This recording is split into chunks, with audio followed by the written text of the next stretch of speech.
And we're live. Hey guys, welcome to Hot Pot Podcast. I'm joined today by someone who is a very, very special man. He's really, really interesting. He's got a lot of experience within UK dentistry and within teaching and bringing young grads on in their careers. So big welcome to Tony Kilcoyne. How are you doing, Tony? I'm doing good. Thanks for inviting me on a Friday Yeah. evening. Uh, I would say you were, interrupting my social life, but in lockdown, What's that's kind of what's one of disappeared. those, eh? So here we are, sharing and caring online. No, it's a pleasure to have you on, and I'm hoping that we'll get some interesting um, information and some interesting ideas out there, because bringing young grads up to speed is something that I'm quite passionate about, being quite early on in my career myself and having seen from a lots of different standpoints the way that different countries do things and the way that we do things in the UK, which we were just speaking about off air. So hopefully we'll get back into that. But the first question I'm asking everybody today is, with everything that's gone on over the last 12 months, how are you really doing? Um, Probably better than expected. I mean, beginning of the year, I'd actually gone to Thailand in January. I was speaking at a conference over there, and as usual, if I can add another week on and have some, downtime, that's great. And as I arrived back from Thailand, it was just hitting the news here about how the COVID cases were starting to grow, and it had started in Wuhan, China. And of course, I'm thinking, great. I was about 2 hours flight away from there and Bangkok, and I went north to Chiang Mai and where all the elephant sanctuaries Right. are and things, and chat about that later. But suddenly it was, oh my, this is getting more serious here. Now, what was interesting is when you visit somewhere like Thailand, is they all wear masks. The main religion there is Buddhist based, so there's a lot of personal bowing, but there's not much handshaking and hugging, and so people respect your personal space and so on. So, and of course, half the population were already walking around wearing Mm, masks. And anyone who's been out that way in the world will have seen this trend because of past bird flus and swine flus and things. So it's almost like they were much better prepped for it than us.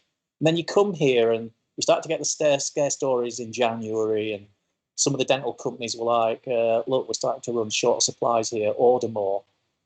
And then fast forward March, and practices closed down. Now, I'm a totally private practice, and the help for private practices was pretty much zero. I think, some of the local councils were given a little bit of help. Um, you could furlough staff, which means you'd get 80% of their wages reimbursed if they weren't working.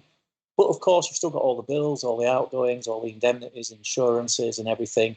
And your practice insurance wouldn't cover the downside for business interruption, because they're saying, no, that's more for when, something physical happens to the practice, not for pandemics. And then, of course, the big argument about the wording of the policies, it turns out a lot of them aren't worth the paper they're written on. So suddenly you find, oh, so I can't earn. I've got all these bills going out, and I'm a private practice. How the heck? And there was almost no help for private practices. Anyone who earned over 50,000 a year, which is not a very high amount for a dental professional, especially running your own practice, got zero help. Below that, you got a little bit. So for anyone who was experienced in dentistry or owned their own practice, as a self-employed dentist, privately they were getting nothing. The NHS, they were getting 80% reimbursement of their contract value, and were expected to do other things like triage and so on. And whilst one didn't resent that because they deserve that help, one did resent the fact that it wasn't a fair or level playing field, or the contribution that private practice was making to society's well-being, and indeed helping to prop up, an overstretched NHS dental service in the first place. None of that just seemed to be appreciated. So unless you had savings and assets, you're going for loans. And if you're going for loans, it doesn't matter who you are, who likes to be in debt. So for sure, more private practices are under a lot of pressure. They're more debt laden, and they're just not getting the help they should. So if you're in my shoes, the answer is, yeah, it's quite tough, worrying times. You're getting the slide rule out and you're planning maybe 3 months ahead. Well, back in March, we now realise No, maybe start planning a year ahead, possibly 2 years, for the knock-on effects of this into private practice and how you run your business. On the NHS side, they've got other issues, of course, but the help's been a lot greater. But the uncertainty in dentistry has caused stress. There's no doubt about it. And of course, you've still got all your patients to look after. It's when you run your own practice, when you've got your own patient list as a dentist, it isn't just a contractual relationship. There's a professionalism, a level of care. You don't want them neglected or getting worse, and you want to look after them best you can. And the system and the circumstances and the worry in society as well as in the profession was actually a barrier to all that. So I would say it's generally a very stressful and frustrating time for the profession. And that really hasn't gone away. It's just we've had a little bit of time to adapt, really. And I think we're coping better with it now. But it's certainly not fixed or stable. And frankly, anything could happen in the next 2 or 3 months. So that's where we are. Yeah. A bit of a roller coaster. It has. I think emotionally, mental health is something you have to just be very aware of. I think everyone suffers a bit more cabin fever. You just almost have to go out for a walk somewhere. And if you're lucky, you can walk around your own house.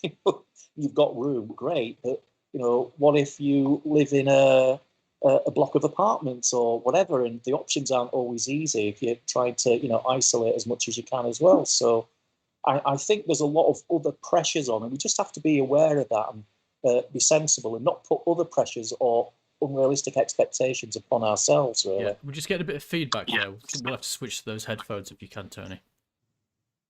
Okay, just give me a chance. I thought we might. Yeah. Did you? Let's hope this works on my Mac. It should do. If I go really loud or quiet, I apologise.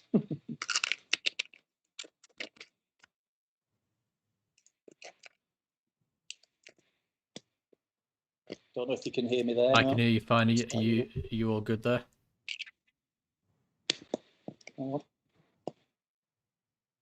Just seeing if you can hear me. If it's the computer or the headphones. I think it sounds okay to me now. Yeah, we'll get some feedback from the audience just in case. But yeah, sounds okay. Yeah, I've just unplugged the headphone. Let me try the other one. I don't know if you can hear me better there or not. I think it's. There you go. Yeah, we're good. Yeah. Yeah, so it's been a bit of a roller coaster all ride, hasn't it? If you give the guys just a little bit of a overview of your career so far, the different roles that you've maybe worked in, because a lot of what we're interested in maybe is your involvement with young dentists, because I've got a fairly young audience from across different countries and different kind of regions. So excellent. How you got involved within teaching, why you felt like you wanted to branch out from just clinical work, and how it's affected your career. Yeah, I guess the brief overview for me is I qualified in 1983. So half your audience might be like, I wasn't even born then. Including myself. And I think in 1985, I saw a job advert to be a part-time clinical demonstrator at my local dental school, Leeds Dental Institute. And I thought, oh my God, I've only been qualified 2 years. The ones that were doing this were, very experienced, usually practice owners and so on. Thinking, oh, they'll never go for me. But it's one of those, I slept on it and I thought, I would love to do that, an afternoon or a day a week, or just to contrast with the clinical side. Because I hadn't gone into a house job post or working in hospital. I got a good position in practice, so I was quite happy. So I applied for it, thinking, well, they can only say no, and I'll get an idea of what the interview's like. And if the post comes up in another 2 years, then I'll have a bit more experience and they might accept me. So I went for the interview and they showed me around and they asked me lots of questions. And I think the two things that stood out for me was, the first question was, do you still use rubber dam? Do you still use? Remember that. Oh, right. You still use it. It was common, people would qualify, and a lot of the good habits, would fall by the wayside.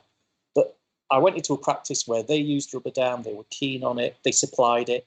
I just carried on using it. So it was quite an easy, straight transition for me. I'm like, yeah, of course, I use it routinely. They go, well, when can you start? I'm like, seriously? I'm like, yep, seriously. I'm like, well, got some patients booked in for the next month, but next month, how's that? And I got the job. And I do have an interesting tale to tell about the job, because I'm there thinking, oh my God, if I just blagged this, I have to go on and teach students. And I'm only qualified 2 years. What am I doing? And, you go through a bit of self-doubt and can I do it? Can't I do it? So the first day I turned up quite anxious. And this consultant took me under his wing and says, don't worry, son, I'll show you how it's done. And dutifully, a student came up and said, sir, can I show you my lining? Days when linings were common. And he nodded to me, we went over and we leaned over, he looked in the cavity of the patient, he looked at the student, he looked at me, he looked back at the student again, and his exact words were this, because I will never forget them: it looks like a pigeon has shat in that. Yeah. And he walked off. The student's like, I'm like, and the patient, just had like the biggest bulging eyes going.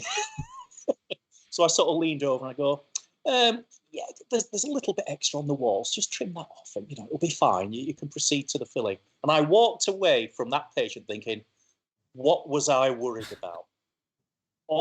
Because it was the perfect lesson of what not to do. And I know that sounds awful, but I was worried, would I be good enough? And it made me realize that whether you're a consultant or whoever you are, the people skills are really important, and how you communicate in a positive way and how you help someone get better. And you might say, yeah, but that's just being a normal, nice human being, Tony. And yes, you're right. But I think back then it was very hierarchical. Maybe people had a lot of grief on the way up the career ladder, because that's how it was done. And suddenly when you get to the top, maybe it's your turn then to save up all these decades of whatever frustrations and dump them on the others. Whereas for me, it's like, I'm never letting that happen. So my philosophy after that was, I don't think it's anything wonderful. It is just treat someone how you would wish to be treated, speak to them, help them where they need most help, and explain it in a way. And in front of a patient, you never put anyone down, even if that was an apt description. Say that out loud.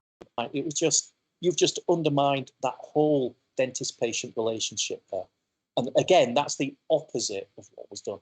So all my nerves, anxiety went, and it got me more interested in reading about educational theory and, how some people think more in numbers and pictures, different descriptors, and so on, and what gets through to different people in different ways. And that started off me on my educational journey then, because I wanted to be good at this. And frankly, I realised the competition wasn't that high at the time. Saw the gap in the market. In a way. So it was one of the best things I ever did. I took a chance, opportunity comes, sometimes you just got to grab it when it's there. And don't be afraid to try new things. And even if you're not quite good at something initially, well, keep at it, ask for help, find out more information, get good at it. So that started my journey into education. Now, the trouble was, I'm now straddling practice and hospital. Yeah.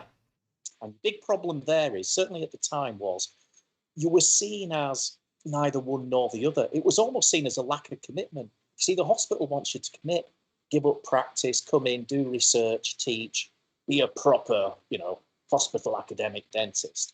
Whereas practice is like, oh, academia is not real world, and they don't understand, and we've got so many pressures and demand. You should be fully committed to practice. But I found one helped the other. And as I went along and I did further qualifications and training and so on, of course, you find you're able to do more complex clinical cases or more complex patients who, for medical reasons or whatever, are just difficult and time-consuming to treat and get referred in. But you're suddenly able to do that. You've got more skills, more communication skills, more ability to both diagnose and treat. And suddenly that's taking more time. Now, if you're in an NHS dental system, it's like you're being punished for spending more time, getting more expertises in a practice environment, whereas in a hospital environment, you get rewarded and promoted. Yeah. It's a And very suddenly there's weird. this dichotomy. Yeah. It very, very. So eventually I started going more private. I did a late evening, and that was converted to private first of all. Then when that filled and was booked up a month, I converted the afternoon before. And you know the old story, gradually that week becomes more private than NHS. How does that And work in dentistry, practice? I'm always interested to hear how different people do this because, you know, just go, oh, yeah, yeah, just convert your NHS list to private list. Yeah, it'd be fine. I know it sounds like, yeah, there'll be It's like you no press a button and yeah, problems. it's Yeah, fine. yeah, exactly. And also I think there's a mental condition of, well, if you're already doing, shall we say, pretty good NHS dentistry, because you're still trying your best, even if you've got less time, and you end up, I've done some of my best work on the NHS, but it was more despite the system than because of it. But Mm, nevertheless, you put this extra pressure on yourself of, well, if I'm already doing this at NHS, to do private, I'm going to have to be twice as good or twice as excellent. And the answer is no. You're simply asking people to value your time and skills as they are and as they will become. mm, That you will be spending more time with them. You will be helping them to help themselves more. And you will develop more rapport and they will value that. You will be your dentist. You know, it was like, hey, this is my Dr. Kilcoyne's my dentist. Not, well, I kind of go to this NHS practice or I see a different dentist every 6 months or a year or whatever. I'm not sure who's my dentist. It's whoever's available. And the relationship can be quite different. yeah. What you find a lot of principals do is over time, they convert their lists or they have a closed NHS list. And in effect, they give a private service to that. And they know them all by name because they've treated them for 20 years and they're already dentally fit. And in a rationed system, you can treat a list of dentally fit people okay. But Yeah. you can't treat a lot of people with new disease okay because the resources aren't matched. So the way you do it is, it depends where you are. I'm from Bradford. My practice was in Bradford, very working class area, staunch NHS area. I think I was the first person to ever do any private. So I was the weirdo. But now, like once you've done that 5 years, suddenly it's like, oh, let's go there because they do these services. Mm. And of course, you can advertise online now. At the time, we weren't even allowed to have greater than 2.5-inch letters on our Was nameplate there a point where you because it weren't allowed to was, have things outside the practice saying that you were? oh, yeah, That was always yeah. really weird for me to hear that. You couldn't advertise. There was no websites at that point anyway. But you couldn't have big signs on your practice. And even your nameplate saying your name and where you qualified from, the letters couldn't be higher than 2.5 inches, or you'd be in trouble with the GDC. It It's was actually ridiculous. written in the regs. Well, it is. It looks so archaic now, looking back. But I suppose in a way it was a great equaliser because nobody could advertise. So when you open up a new practice, and I started to squat in the village of Haworth. Yeah. Um, Interesting tale. I was driving through Haworth looking for somewhere to live. Beautiful village. It's where the Brontes come from. Lots of tourists go there. There's still a steam train that runs through the village onto other villages down the valley. And I drove past this hairdressers for sale, and it was the classic. You all go on these courses of, if you're looking to open a practice, pick a main road near a bus route, next to a doctor's or a pharmacy or a post High office. footfall And this had area, all of all of that. that. Yeah, it was like, and I was driving past thinking, haha, that's the classic one there to convert. But I bet Howard's got loads of dentists. And I didn't think of it after that. I didn't see anywhere to live either. But I got home, and after a few days, I thought, oh, I'll look up Howard, see how many dentists are in Haworth. Guess how many dentists were in Probably Haworth? none. Yeah. Zero. I'm thinking, but this is okay. What's wrong with Haworth? It's a big village. Lots of people live there. But it's what they call a dormitory village. So a lot of people would live there, but they'd leave to go work in Bradford or Leeds or other Commuter places, sort of and town. they'd get the dental care there. Mm. Exactly. But then they'd leave the city to go live in the countryside of the Pennines, and have a nice weekend or evening or whatever in the countryside. So I looked and I thought, shall I, shan't I? So I applied for planning permission to change the hairdressers into a dental practice. I made an offer on the place, subject to planning permission, and then something I'd never experienced before happened. Gazumping. Someone else came Now, in. I don't know if it's still called Yeah. that. Soon as planning permission went public, some other dentists tried to come in and go, oh, that's a good idea. He's already put in the planning permission. And you know, with English law, buying a property, it's not yours till you've paid and the deeds have gone through.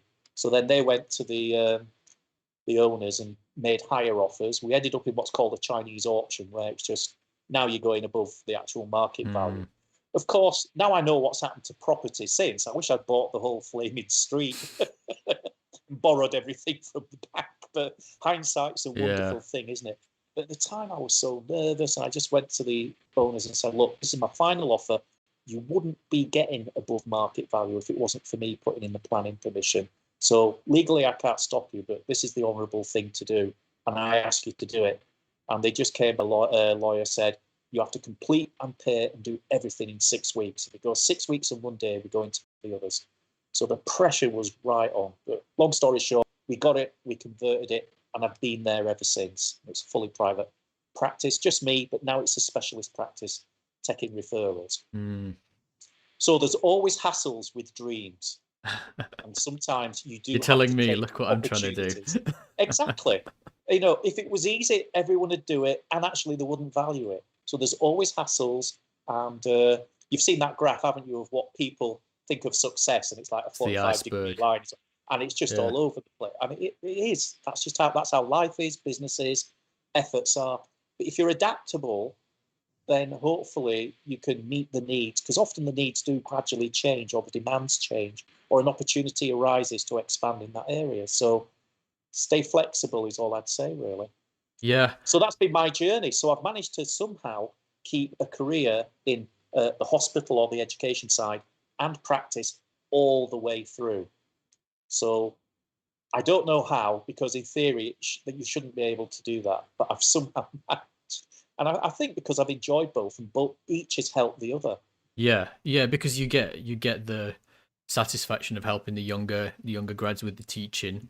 You're also around people who are maybe doing a bit of research, so you hear about things as they come through, and at the same time you've got the financial security of a practice where you are, you know, doing more and more treatment with more and more rooms opening and the income coming from that. So that just sets you in a good place, really, doesn't it?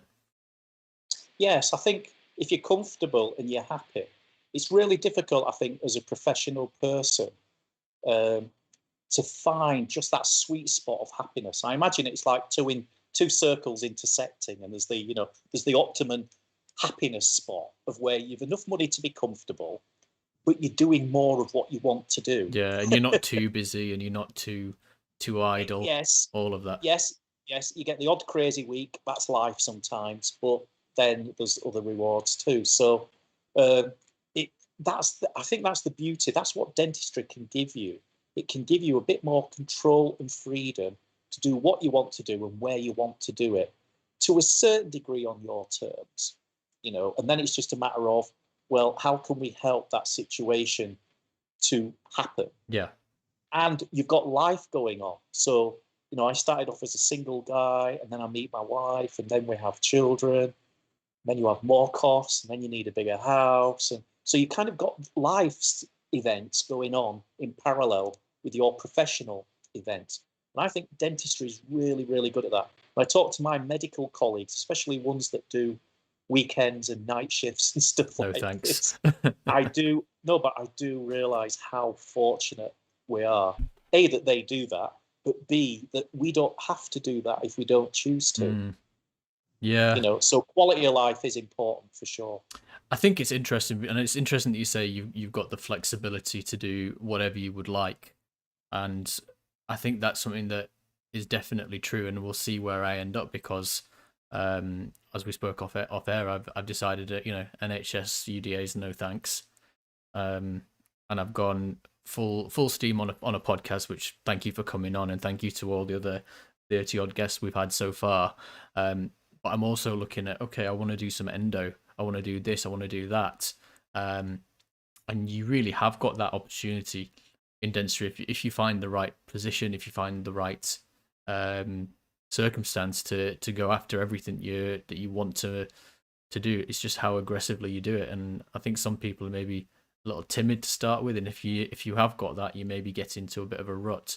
Do you think you see that very often? Yeah, you see, I also think it's hard early in your career to know what you would really like. Mm, I hated dentures when I qualified.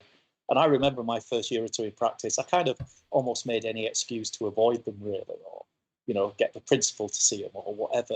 But eventually I didn't have much choice. So I thought, I'm going to have to go on some courses. And I can talk you through the book A, B, C, D. This is what we do, but I had no clue what we were doing. I was just praying the technician would make something that would fit, yeah, because I had no idea. It's like I would fit them, and it was as big a surprise to me as it was to the patient whether they were functional or not.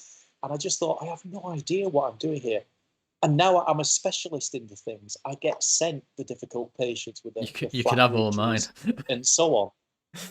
But you can't just leap there. Mm, And I think if you recognise, like you said about the endo, there's some great hands-on courses. And if you can go in a supportive practice that will give you a few more, they'll give you the support there. And quite frankly, some practices will be delighted to have some they can send the endo cases to, because they need to be done well, especially if you're going to stick any crowns or bridges or anything mm. like that on it in the future. You want to be more secure of what's underneath. And so I think the patients can value that. So again, you can kind of specialize without going on a specialist training pathway. You can get better at different aspects. And if you can find the right kind of practice that would value that and support you in that transition of getting better, then you can do that. So you could do some general dentistry and you could do a day or two endo. And you might find, if no one else in the practice is that keen on it, suddenly You're you doing could all of almost it, just yeah. do endo. Yeah. I think that's So you what could be a dentist with a special interest. that's the thing. And I spoke to our mutual colleague Mark, who's one of the other TPDs for the Yorkshire scheme, and I'm Yeah, great relatively guy. close with him. And I went to pick up some of my stuff the other week, and we ended up chatting from a fair distance, about 9 feet away or something. Um, such are the times. And he was saying, "Look, you know what you want to do. I like my endo as well, but I'm in a situation where I've got he's got a list, he's got some NHS, he's got the TPD. Because I'd love to do 5 days endo, but I can't manage that now. Your early doors, 1 2 years out of uni, out of FD even. Now's the time to take the leap if you really want to do it." And I think that's the case for a lot of young grads. Lots of people think, well, is there a scope to do this? Is there a chance to make it work? And the longer you wait, the less chance there becomes, I think. Yes. Although they do say, now you see, I've this is my 29th year running a foundation training scheme. So, and it's great because I always warn all my FDs.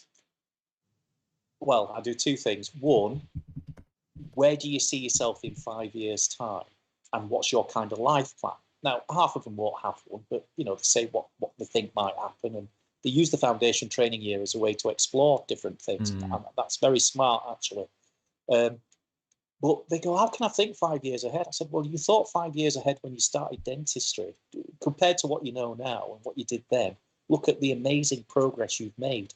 If you have a plan for yourself, bit by bit, year by year, you can make just as much progress again. But you're planning it now. This is the big difference. And so you're going to have to decide, what do you want to do? What do you like? What don't you like? Are you not liking it because you just haven't done much and that's why you're not very good at it? Because we don't like what we're not very good at. And we love what we're okay at or mm, good at. But it isn't a case of you can get good at most things and you can get great at some things. You may still want to be a generalist and do everything. And actually, that's great because you you've need got them. great variety of skills. Yeah. But some people, they are just great at taking teeth out. So great. Let them send you the difficult extractions, learn how to raise flaps and take some wisdom teeth out. And so there's always going to be work for that. Some people love endo. Some people love dentures. Some people love treating children. There's going to be enough Yeah. dentists who go, yeah, you can see all the kids then. But it's a niche. And why not? If you actually like it, do more of what you like and find out where you can help practice, if you like, by doing more of that and develop yourself at the same time. And who Yeah. knows, you might then in 5 years' time think, you know what, I'd like to go on a specialist training pathway because I love this and I'm good at it, but I need to do the next level of training. But you have those options in dentistry. Got a question from Hassan. Thank you for the question, man. Do you see many fresh graduates struggling to adapt to work in life? And what is the advice you might give to someone who maybe looks like they're struggling a little? And having done it for a long time, I'm sure you have seen pretty much everything under the sun in terms of people struggling to adapt. Yes, practice is very challenging on about 5 different levels. Yeah. So nobody should sort of finish foundation training and think, right, I can do everything that's needed in practice. It's kind of like, no, you're now prepared for the next level to then adapt to different aspects of practice. You're still going to be a bit slower, you're still on a learning curve, but you, compared to where you were at graduation, you're on a big platform compared to start. I dread to think what would happen if people went straight from graduation these days into practice. It'd just be a unmitigated disaster, frankly. So thank goodness there's something like foundation training. And even those that don't go through foundation training, thank goodness there's principals who realise those people need extra support. Yeah. So yes, people struggle for all kinds of reasons. Sometimes it's time pressure, sometimes it's communication, sometimes it is gaps, clinical skills and abilities, which, let's just be honest, it sometimes just takes longer to get good at something. Mm. The idea that someone's going to be great after 5 years of dental school and another year foundation training is a complete fallacy. What we want is everyone to be at least sort of safe and then starting to become proficient in different things. And that journey of proficiency continues. So yes, they do struggle. And you have to have this honesty dialogue with yourself as a professional person. This is what makes you different from a non-professional person, is you know yourself what you're good at, what you're comfortable with, and where you need most help. Certainly after 1 year of foundation Yeah, training. I think You at the just know start of that. foundation and during foundation you're clueless because Yes. you haven't seen enough to know that you've done something badly almost. Yeah, it's that old, you don't know what you don't know. And some things you will still actually be pretty good at, even starting. You just might be naturally a good Mm. communicator. You have that skill and you brought it with you. You might naturally be great at doing a composite but struggle with an amalgam. So you develop that. That's all doable, isn't it, through foundation training? And what a lot of people struggle with is, when they get a high needs patient in, sort Yeah. of every other tooth looks like it's got a perio or a deep carious lesion, or there's missing teeth, or what, and it's just, you put the OPT up, it's just a disaster. You just think, where do I start with this? You need to see And in my walks a milestone principal 3 and goes, case. yeah, but this is the thing, isn't it? And it's like, and a principal will walk in, will go, quick, 30 seconds, we'll go, okay, 5 appointments, we do this, then that, and they walk out, and you think, how the hell did you do Mm. that? And the answer is, it took 10, 20 years of refining that down. You will get there too. So whatever dental school taught you, all those principles are still the same. So I would say stick with them. Check the medical history and no immediate dangers, that kind of thing. Do an oral health check, make sure there's no oral cancer there. There's no point debating, is this a carious exposure and you've missed an oral cancer Yeah. somewhere, and so on. And almost the last thing you look at are the teeth Yeah. after the gums. And then you make a perio assessment, you make a caries assessment, what's causing the symptoms and the pain, get them out of pain first, and then you can have that discussion. And then you can take it at your pace. But I think what they struggle with most is the UDA system, or even if you're in Scotland, it's the item of service system, for those who aren't familiar with the UK Oh system. yeah, It because is a you can payment per imagine treatment, but it's a very low payment. you could. And Yeah. so what we struggle with is, if you take an hour to do a restoration, you might get paid £8.25, which it's just not financially viable to do that. But if you accept that there will be some patients where I would call them learning patients, you will spend more time on them, but you will learn to do them well. And then as you practice more of them, you will naturally get quicker. See, any fool can drop the quality and get quicker. Who can't do that? Any idiot can do that. But to do medium to high quality and then over time improve the efficiency of that's a real professional, really, because that is not easy to do. And that's the biggest challenge in practice, is to not let your standards drop below an acceptable standard, just because of time or money or target or other external pressures. So it's those external pressures people struggle with. And all I would say is there are different kinds of practices out there. There's mixed practices. And I have a lot of FDs now who they do 2 days in an NHS practice and 2 days in a private practice. And I think that's a fantastic contrast, really, because they can develop, they'll have different patient cohorts as well. So they can develop different skills in different ways and not feel under pressure. And what they do with that 5th day might be a self-development day. It might be going on endo courses or other courses to then develop themselves. So, I mean, how much do you pay as an undergraduate in England? You know, what, £9.5 grand a year plus living expenses and so on. Then suddenly you're getting foundation training and you get a salary, but you also get some help educationally and support. But after that, you're kind of self-funded. Yeah. So of course you want to pay off some mortgage. Trouble is you've got a few friends buying flash cars and you're driving around in some, rust bucket that was cheap to insure. And you suddenly, if you're not careful, you want to try and keep up with the Joneses and the Instagram images, and you want to kind of get where you might be in 10 years, in 2 years. And I understand that that's tempting for everyone. But really, the best thing, if there's one bit of advice from tonight, is I can give anyone, it's invest in yourself. Invest in yourself, your skills, your abilities, your development. And I would say after qualifying, you're now determining the next 5 years of your personal development plan.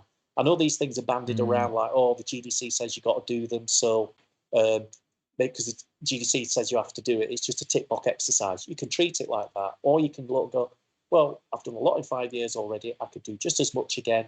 I'm going to put so much aside for myself and invest in myself. And it's tax deductible at this point. Yeah, paying tax bills is really hard. Because there's a little lag at the beginning. You think you're doing all right, and then suddenly a big bill arrives. You're like, oh, crap, Where's that I come should from? have been putting a third away like they told me to. And I haven't. I've been dipping into it, and that's when you get in trouble. So, yeah, if you start off with some good habits, you will get there. So what if it takes you 4 years or 5 years or 6 years? That's the pace it took you. But have a plan for yourself. Invest in yourself. Because if you won't invest in yourself, why should anybody else? Yeah, true. And especially if you come in to get a new job or, for a nice private practice and, well, what have you done? What have you, what you're bringing in, even if it's equipment or it's qualifications, all these things. And look, there might be opportunities. You say you have some international people here listening to us on this, which is great. I mean, what has happened with me is I've been a visiting clinician at dental schools in New York, University of Pennsylvania, Philadelphia, and so on. And that has been such a privilege and an eye-opener. Like I said, I've done conferences, Thailand, America, Europe, Australia.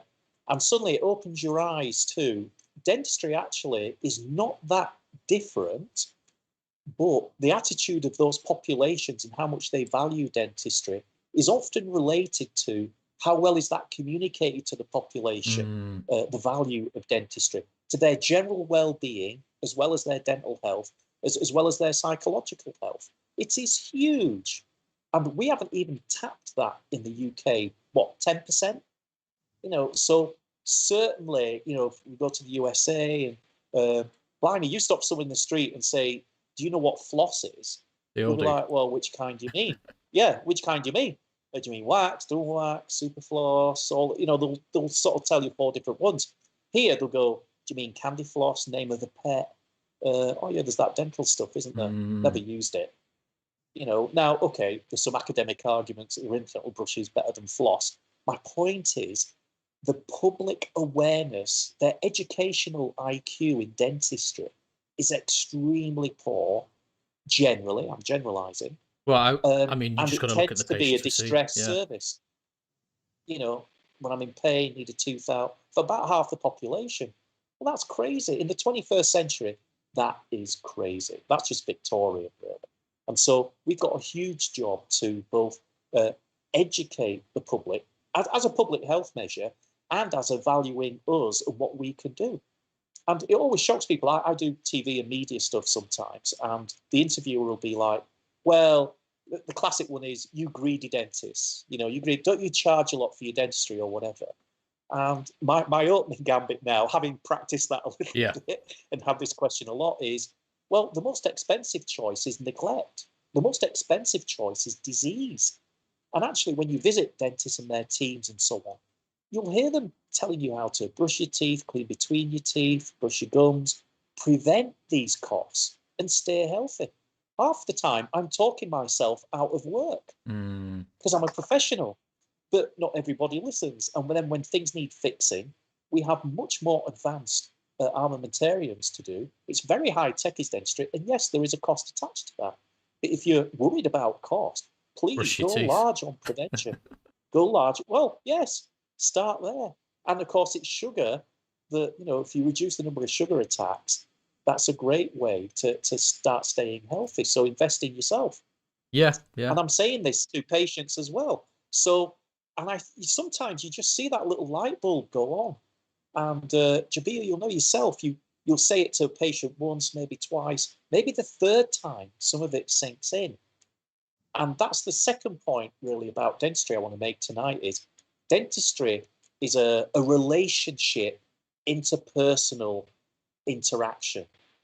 We're on a journey with them. We're not a one-off, I'll just call in here like a quick fitter to check my exhaust and go out again.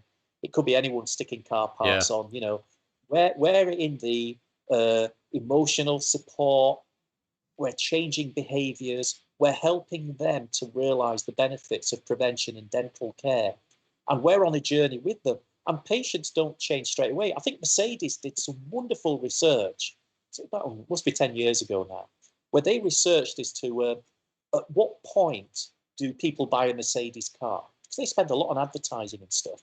And they found it took 7 positive contacts on average for customers that bought a Mercedes car. Yeah. So that could be advertising, that could be Seen one in the word of mouth streets recommendation from someone. And then it could be going visiting the dealer twice and having a test drive in 2 different. And eventually, the checkbook comes out. I'll have the Mercedes, and they're very happy. So the idea that we can see someone in one visit or in one interaction solve all their dental problems and keep them fit, that's not realistic. So we are so fortunate, unlike say medical GPs, where patients come to us again on a regular recall basis. We can develop relationships, and we can help them over time get better and better and better to a point where they're stable and healthy and happy.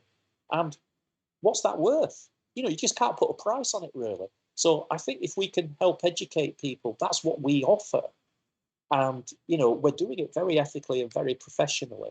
And yes, if your mouth's falling to bits, we can rebuild it. But like a house, if it's falling to bits, we can rebuild it. But that is more expensive than keeping it in good repair. Yeah, small changes or small bits of maintenance over a long period is much cheaper than firefighting. I like to call what I was doing in a high needs area firefighting, because people would come back in 3 months. You've given them all the information, you've done your PPDs and you're clean, and then you come back and you've got another wall of calculus and it's spurting blood everywhere and whatever else it might be that you're trying to deal with, and you're going, well, here we go again. And that's what it felt like to me. And it's interesting that the guys in the States, they I think it's maybe to do with how almost, do you know how we always say Americans are very loud? But it's useful because all these dentists are very loud about what they do, what they want you to do, what the recommended XYZ is. And if you've ever watched an American TV program, there's comments about teeth in about every single one of all these programs at some level. Or I've just got, and it's throwaway comments as well. I've noticed this more and more. Well, certainly during lockdown, because what else was there to do? And they have got a much bigger understanding. Can you expand a bit more about what it's like to be in one of their schools, though? What, in the in the schools States, in actually, I was. That's really interesting from someone who's an educator and in the UK. So I've been sort of quite fortunate to be able to go and be a clinical visitor. I have to go through all their data protection or HIPAA and all the rest, as they call it, and get honorary contracts and so on, and go on and teach and be taught. And it's just a fantastic opportunity, really, to see it as it is. And for example, in Philadelphia, University of Pennsylvania, it's an Ivy League school, so it's one of the top 7 in the USA. And people can go there and do a 3-year conversion as a foreign dentist. So it is possible, to do these things, but that's an aside. So at the dental school there in the USA, I'm sure many are aware, it is a postgraduate degree. It's a DDS. So you've already got a degree, usually in some kind of, sciences related subject. Doesn't have to be, but it usually is. And so you've already, in America, self-funded that at a relatively high level. So you've already got a significant amount of debt. But you're also a bit older and maturer and probably know better what you want to do career-wise when you're choosing dentistry. You're not choosing at 18, you're choosing at 22. Well, it's almost 16 you choose, isn't it? Because you have to get your work experience, yes, or even earlier, and indeed, all these things. Indeed. Which is it's crazy in a way, but that's the way the system is, isn't it, here? So they do 4 years generally, and they are paying, well, at University of Pennsylvania, they were paying at $65,000 a year tuition fees. Now, there are some dental schools cheaper, at $35,000 or whatever, and some sponsored programs as well. But generally, it's significant compared to here. So again, these people see it as, it's a different mindset. They see it as they're investing in themselves. They're going to qualify with, I don't know, $250,000, $500,000 debt, that sort of thing. They just accept it as like how it goes. A second mortgage. Yeah. And that's what I have to do to get where I need to be. But then I have a plan to earn that back and over time, through higher fees, higher appreciation, higher skills, and so on. So they do their 4 years, but like in year 1, they will do, the theory, the education, whatever, but they will have phantom headroom set up and it will be 24-hour access. Everyone has a slide pass, whatever. Go in anytime. There's at least 2 technicians there all the time. And the reason isn't just to monitor people, but it's also because it's quite high tech there. Not sure if it's the same in every dental school, but so the handpieces have little laser markers on them. So when you cut the cavity in the phantom head, it's so precise and monitored that it can tell how deep you cut in the cavity, what the internal line angles are. And there's almost like a live video feed of what you're doing when. So I remember when I went there, they go, "Oh, Tony, would you like to cut a class 1 cavity with our very advanced phantom heads?" And sat there thinking, "Class 1? No problemo. Just get in there. Show me where it is. 2-minute job, easy peasy." And I did it, and they're like, out of 100, Tony, you scored 86%. I'm looking at it thinking, that's just a perfect class 1 as far as I was concerned. A small kind of PRR thing, class 1, very easy, minimalistic. But interestingly, their perfect outline was between that and a Black's class 1 cavity. So it's very important to know what you're being measured against. And my internal line angles, apparently varied between 7 and 12 degrees. So whatever you do, it just keeps knocking little points off. I'm sat there thinking, oh God, they're going to think this dumb British dentist can't even score high on a class 1 on a phantom head. They're going to be taking the mickey out of me. And I said, well, okay, tell me honestly, what was that score like? Go, oh yeah, that's okay. That's okay. You're above our minimum acceptable 80% score, was the way they put it. And oh my God. And I said, so when you've done staff before, what's the lowest score you've ever got? Oh, staff, some have gone under 97. 80%. Yeah, perhaps. I know, you think, so I'm like, oh, good. But it was like, but they were the periodontists, so I hadn't done it in 20 years or something. But anyway, but I said, what about the students? They go, oh, some of them have gone right down to minus 300. I'm like, minus? You can get minus? Oh, yeah. You can get minus, big style, because it's so refined. So what was great, though, was they analysed where people went wrong. And generally, in the first 2 minutes, people were nearly there. There'd be 78, 79. And then you either just refined it a little bit to get over the 80, or what a lot of people minus was, they started going too deep in place. They started, and the more you faffed with it, the worse it got for about 2/3 of the cases. So suddenly they have this great database where they could analyse where people were going wrong. They could feed that back in through the lectures. They could show sort of anonymized, almost videos as the cavity went. And suddenly you're doing this for class twos, you're doing it for crown preps, you're doing it for everything. Yeah. And it was a fantastic learning tool. Now, of course, everyone watching might go, okay, what do you do, Tony, if you don't have that facility? Well, what I would say is, and this is what we're doing with a lot of FDs and more mature dentists that, you know, we help mentor, is look at your crown preps when they come back from the lab. Look at the models, because often you look at the teeth, oh, that looks pretty hot. Oh, yeah, I'll show this to someone. And then the model comes back, and the distal of the crown prep It's a mess. is like 23 degrees. Well, you know, the mesial's pretty good, distal not so good. Or maybe distal lingual, you know, it's the finishing isn't as good. And you will find, and it's quite logical, isn't it? Oh, yeah, because that's more difficult access. There's more restriction. It's not as easy.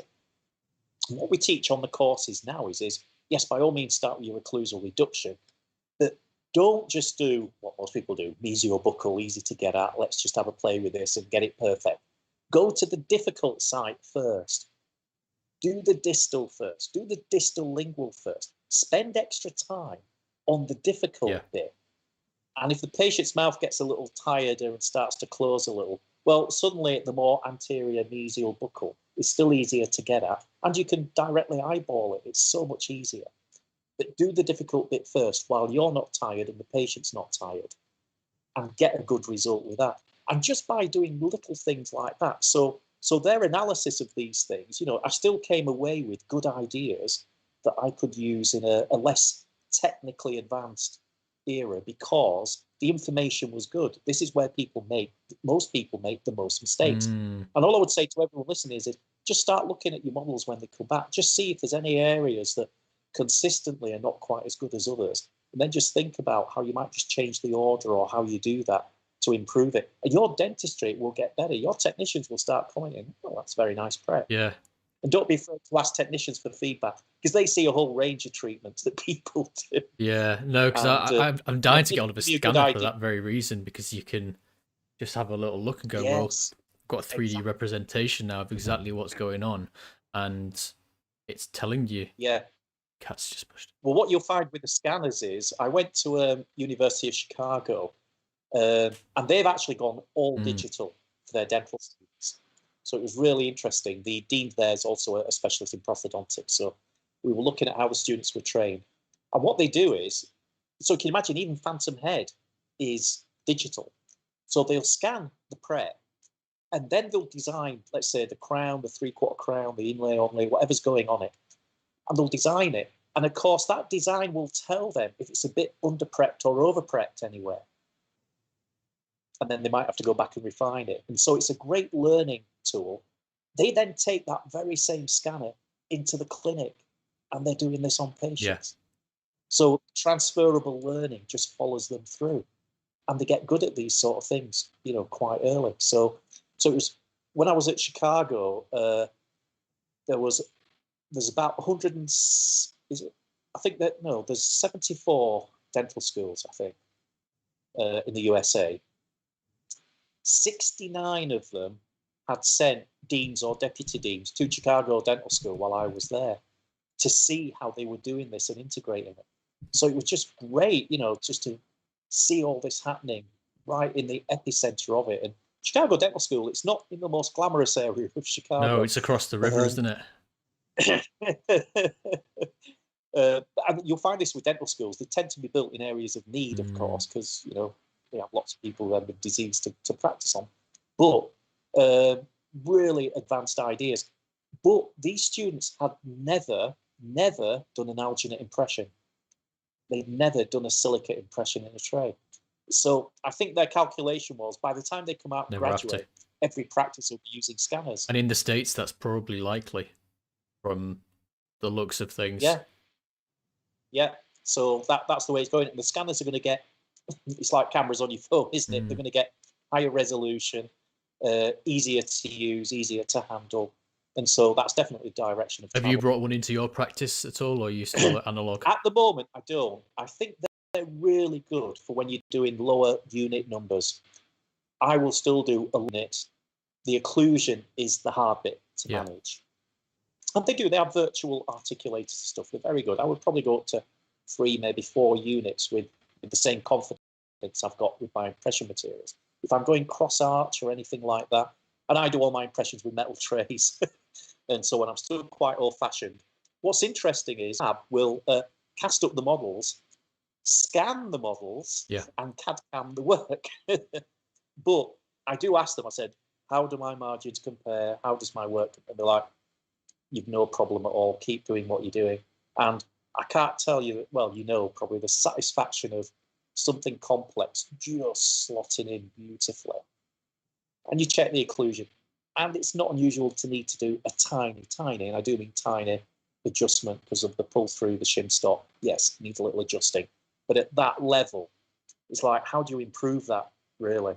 And it's not easy. So I'm waiting for the scanners to get really good at cross arch interaction, accuracy, as good as they are in a single quadrant. Yeah. And they're getting there. Because my sure. interest is with the endo stuff, because there's some very interesting uses where you can, for example, dam up, do your endo, place your core on, prep the onlay with the dam still on, take your scan, and you've already got the opposing arch from beforehand, and it's all hermetically sealed, perfect, done, dusted, one appointment, and there's been no opportunity for leakage, all these other things that you worry about when someone else is doing the core, when someone else is doing the prep.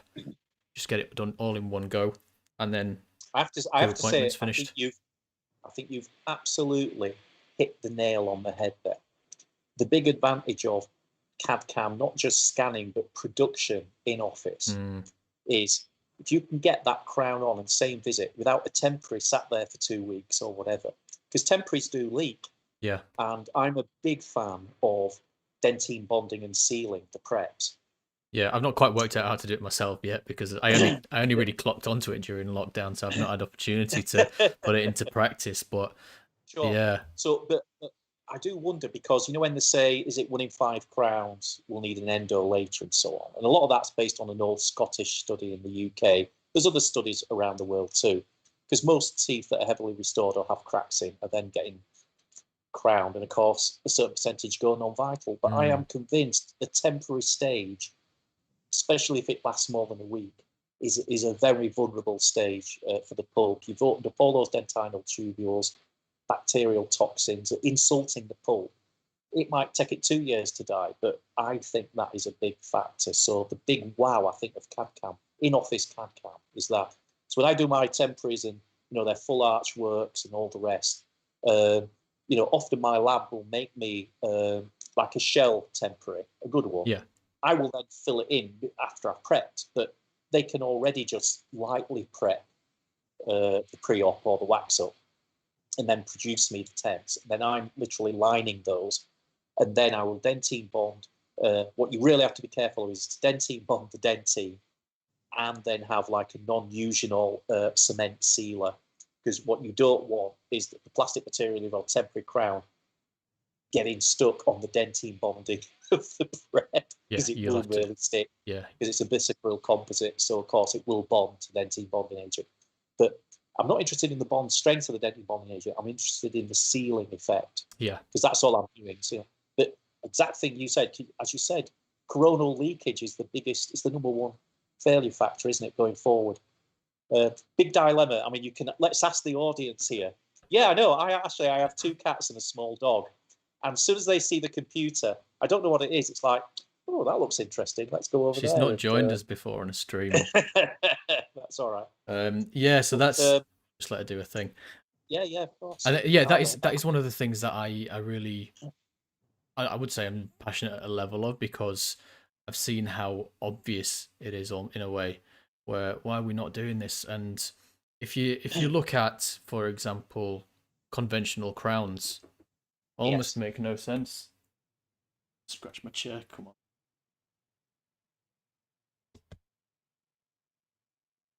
So yeah, conventional crown work, I think it's going out of fashion in a way, because why would you cut the whole way around this? The closer you get to the gingival, your interface between new material and tooth, the more likely you are to have little things getting underneath them. And there's a case that I posted on Instagram a while back where Leeds Hospital had sent back a hospital case, basically, a hospital pass. It was a right mess, and they said, yeah, just redo this, redo that, re-endo this, re-endo that. Have a look on that. Watch this, watch that. Can't do extractions, cause bisphosphonates. And I took off this crown, and it was a 3-unit bridge. And once it's come off, all of the prep underneath came with it as a mush. And you're thinking, well, if they'd gone with something less, obviously it was an aesthetic work, so that was one issue. But in general, if you go with something which is onlays versus a crown, you haven't got that opportunity of things getting underneath without you obviously noticing it. So that's something that's interesting to see where it's going to go. What's your thoughts on? Oh, if you look at all even the really old, even GV Black, but if you go right back, all the old restorative books all say supra gingival margins are superior. Where you can, go for that. So unless you have to get beyond, you don't want to finish on another restoration or whatever, yes, always go for that. What's interesting, though, is the vertiprep is coming in now, so we're taking less tooth away. So I think that helps as well. And just as adhesive dentistry is improving, then I think we can restore teeth more conservatively, whilst improving some of the aesthetic aspects. The trouble with some of these smile overs is that basically they're just dumping a load of be it zirconia or composite or whatever, but they're splinting teeth and they're doing all the horrible stuff. It's like, with a little bit of refinement, each one of those teeth could be individually beautiful, minimally invasive, true restorative dentistry, restoring the teeth back, and it may be even to a better relationship in the smile. But that does take more skill and more time. Sometimes doing less takes more effort, doesn't it? Now, I've got a question for you, Tobias, since you're interested in the endo, because this is always the clinician's dilemma, isn't it? You can read what's perfect or ideal. So a patient comes in and says, I lost this filling last week, but it's not hurting. And you have a look and you see the 3 little pink dots looking through the at dentine, you mean, thinking, or it's bleeding? Oh, no, through the dent, you can see GP from a previous Right, endo. well done. Staring at you, The redo, and it's been bathing in cyber for a while. And you sat there and you're thinking, what do I do? And of course, you have a look, and they're not the easiest canals and all the rest.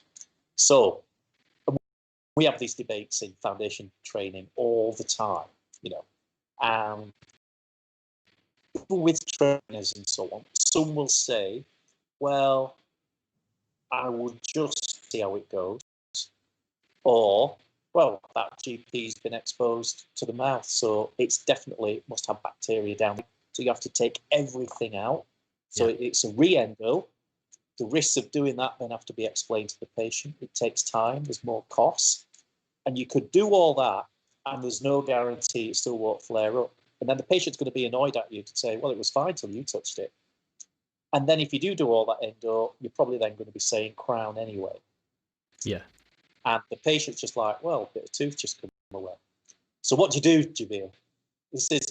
And does it make a difference if that was 2 days ago, 4 days ago, 8 days ago, 10 days ago? Is there a point where you go, well, that one's a definite, that one's a maybe, that one's you might get away with it, or are they all absolutely one thing? Isn't it within a matter of hours? It's completely colonized.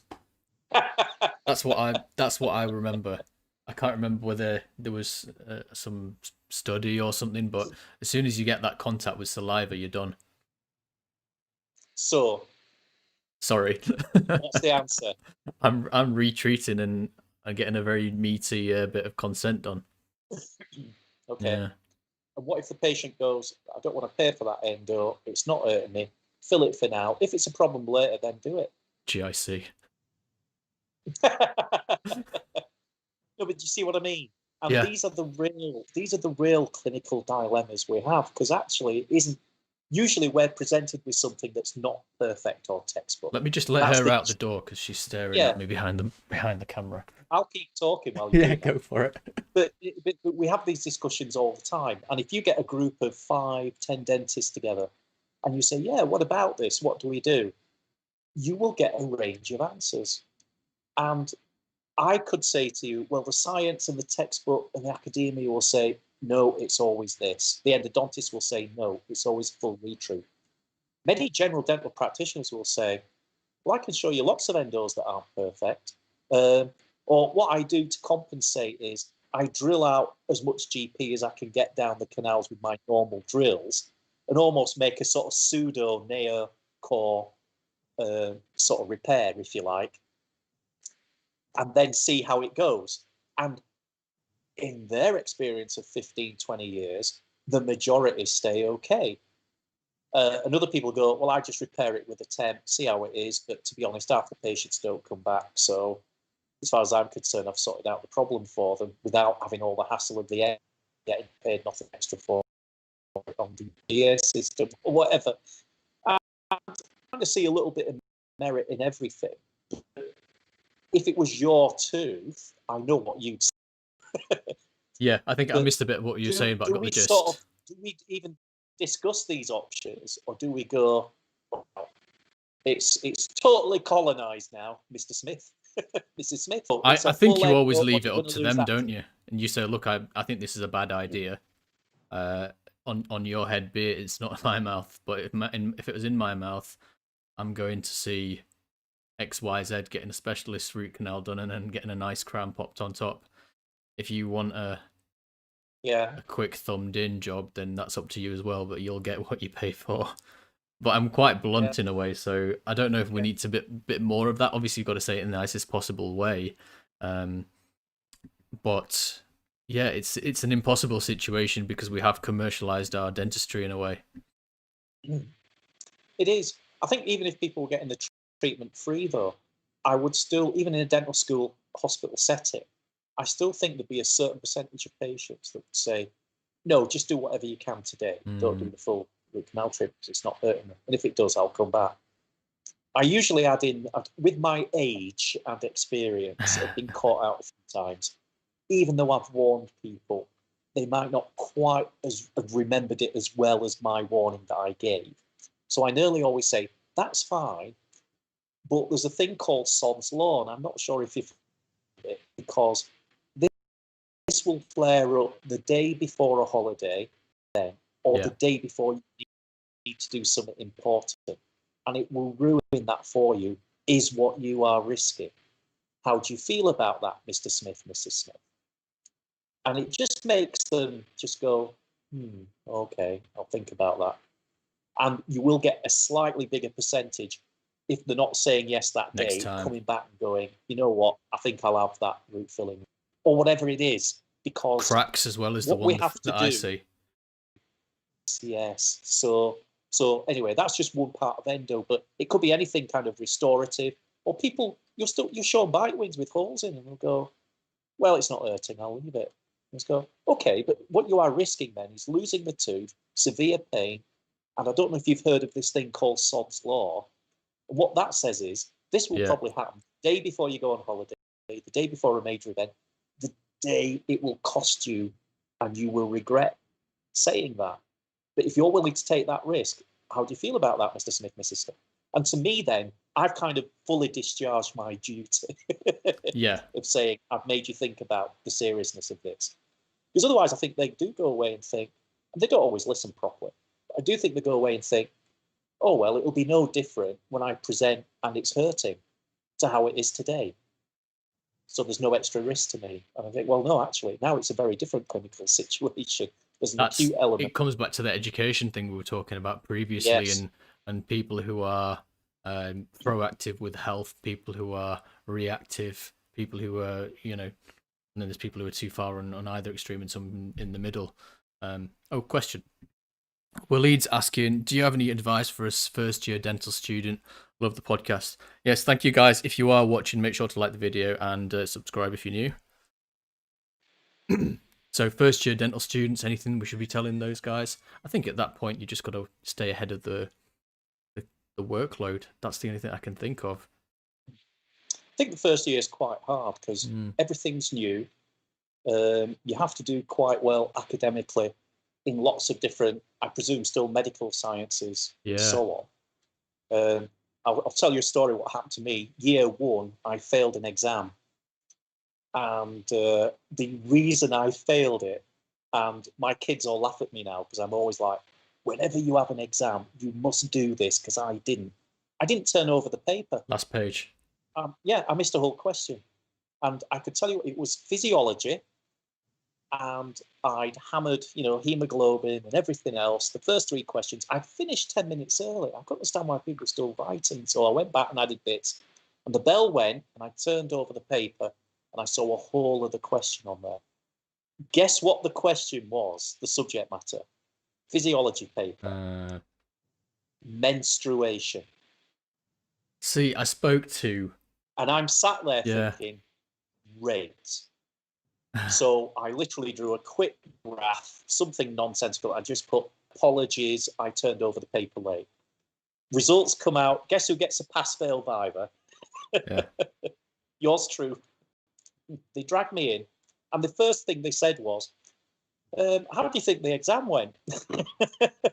I said, it was doing great for the first 3 questions. I said, and it is totally my fault. I did not turn the paper over. That was my omission, and I apologise. And the 2 examiners looked at each other and said, well, you still scored 55% on the 3 questions that you answered. There's no way we're letting you through without answering the 4th. So guess what this viva's going to be about? And I'm thinking, menstrual cycle. Yes, because guess what I revised to death. Yeah. And I sat there and I felt I hammered every single question. And the external examiner turned around to me and said, I'm sorry, but everything you've just said is wrong. I'm like, no, it's not. I jammed this up last night and wrote myself loads of crib sheets. This cannot. But no, it does work like this. And this is what happens to the estrogen and the progesterone. And this is, and he just looked at me and goes, no, you're wrong. I'm a researcher at the Royal College of Gynecology and Obstetrics. And my research shows blah, blah, blah. And then he just went on basically saying how the current theory is wrong and it actually varies in everybody. And I just sat there and nodding and stuff. He goes, but he did end with going, but we wouldn't expect a dentist to know that. And that was the end. And after that, I thought, did I check every paper inside out and all the rest? But when you come that close. So I'm not sure it's the best advice for our first year dental student, is check the questions, check your time, plan well for the exams. Yeah. And yes, just, read around things. I think they do like you to have read outside any, standard reading lists as well. If you can bring any extra knowledge or angles to it, that usually impresses them. But just create yourself a timetable, and also create yourself a timetable that isn't dentistry. And I don't know, I was going to say go to the gym, but you probably have to have a home gym. Right now, yeah, go for a walk. Because mentally you do, when you get information overload, you do need to sort of have a clear mind and just relax. And all the studies show, if you do 50 minutes on, 10 minutes off, 50 minutes on, 10 minutes off, you will absorb and remember more information doing that than sort of just hammering it 4 hours straight without a break. Yeah, no, it's very difficult. So they're my hot tips. It's funny you talk about OBGYN with the dentistry, because I spoke to a couple of, a young grad and then a dental student from the Eastern Europe. They're doing the dentistry out there, and they said, yeah, we had to shadow on maternal wards, during labour and stuff. What's the point in that? And it's funny that that's the exact same thing that you got. So if yours you get a physiology question, you can hammer it. Yeah. Well, interestingly, that sounds quite. I think you'll find. See, there's 2 kinds of teaching in Europe. There's stomatological and nathological. Nathological is kind of, a bit more, let's just focus on mainly the head. Yeah, learn a bit about general medicine, but generally the head. Stomatological is the holistic, whole body, whole medicine, whole thing. And you just happen to do a bit more work in this part. And dentistry, it's interesting how it's evolved, isn't it? Because if you were an ENT surgeon, if you said, I want to be an ENT surgeon at age 18, you say, well, you're still going to learn general medicine. You're still going to go on your maternity wards. And you're going to end up focusing on ears, nose, and throat, just this bit. but you're still going to have that stomatological approach, really. So it is interesting how that does still, that relationship with medicine is probably stronger, in the past, educationally and holistically. Have you than had much maybe it's experience with people those now. grads with FD training? How Yeah, do they well, compare? so as you can appreciate, there's so much demand in the UK. Mm, And you have to say, of course, they're going to be turning away people who are perfectly suitable to train as dentists, and it's desirable to train them, but there just isn't the places. So they will go train abroad, and they're lucky if the majority of the undergraduate courses are taught in English. They're the ones that you usually seek out.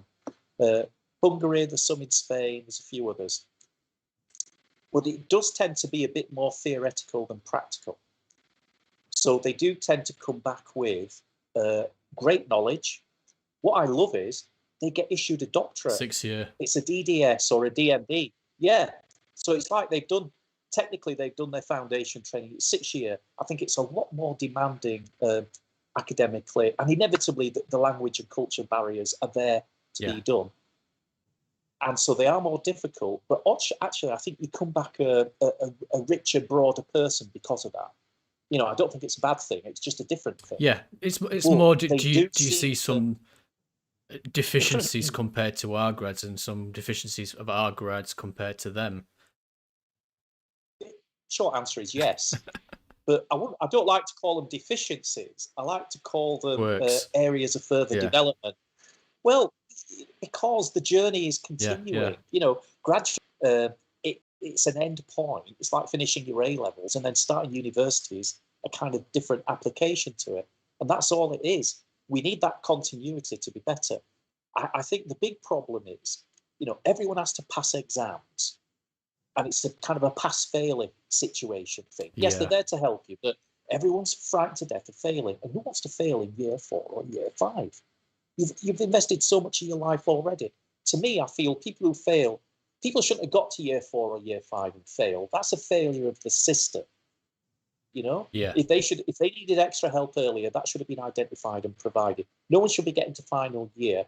To me, final year should just be, right, let's improve your breadth and depth of experience because you're already okay. So that's a failure to not identify. How sad? Someone gets to year 5, they're told you can't be a dentist. That is crazy. But that puts a big fear factor on those people. You come into something like foundation training, and we're like, tell us where you're not quite good at. And you can almost sort of feel them all going, no, I'm fine, thank you. Because they're so It's still frightened there. of it, that failure mentality of, they could stop me being a dentist now. Because we're developmental, what we want to know is, where do you need most help? Now, sometimes you know that, sometimes you don't. But our honesty dialogue is, what have you done a lot of? What do you feel quite confident with? What do you feel you'd like more help with? And then we do an observational process with the trainers and them in the first month. And then we basically develop an action plan then for the rest of the year where they need most help. But we're there to discover where they need that next stage of help and provide it by the time they get to foundation training. We don't want to find that out at the end, and then there's no time to rectify or help. That's crazy. That's a failure of the system. But we only have them for 1 year. Dental schools had them for 5 or 6. So it is just bonkers that people come into foundation training and there's still gaps in their knowledge or experience or whatever. So maybe foundation training needs to go to 2 years. But what I like about foundation training is, yes, you have to complete it satisfactorily. Yes, you could get to the end and not complete it satisfactorily. But what's our solution to that? Is to try and provide more training. Yeah. Is to try and provide other avenues for help that we've hopefully discovered before that. Because guess what? Not everyone finishes at the same rate. So we're more developmental and progressive. University is more pass and fail because of the natural academic nature of it. But to change from that mindset to, right, this is my mentoring year. This is where I try and help me be my best. And that honesty dialogue is part of it. So yes, it does take a while to sort of change that around. But when you say, do I notice a pattern, if you like, the pattern is, in the UK, we're a lot more narrow focused, less whole person focused. Yeah. Compared to our European colleagues, who are far more personal care and social and holistic care focused, but qualifying with less clinical experience. And I mean, for example, there are some dental schools in Europe, they don't teach radiography or they don't do radiography. And that's a big, huge change for them coming here, taking routine bite wings and interpreting them and so on. You know, for and me, it it's would hard be enough. notes from what I've heard. They don't do so Yeah. much note taking when Yes. they are in you know, Yeah. in the EU and places. Yeah. And that's probably because of our litigious attitude in this country, and that's No, I probably agree. something. I mean, there are countries in Europe, you know, where they advertise dental tourism and so on, and they don't even have to have dental indemnity.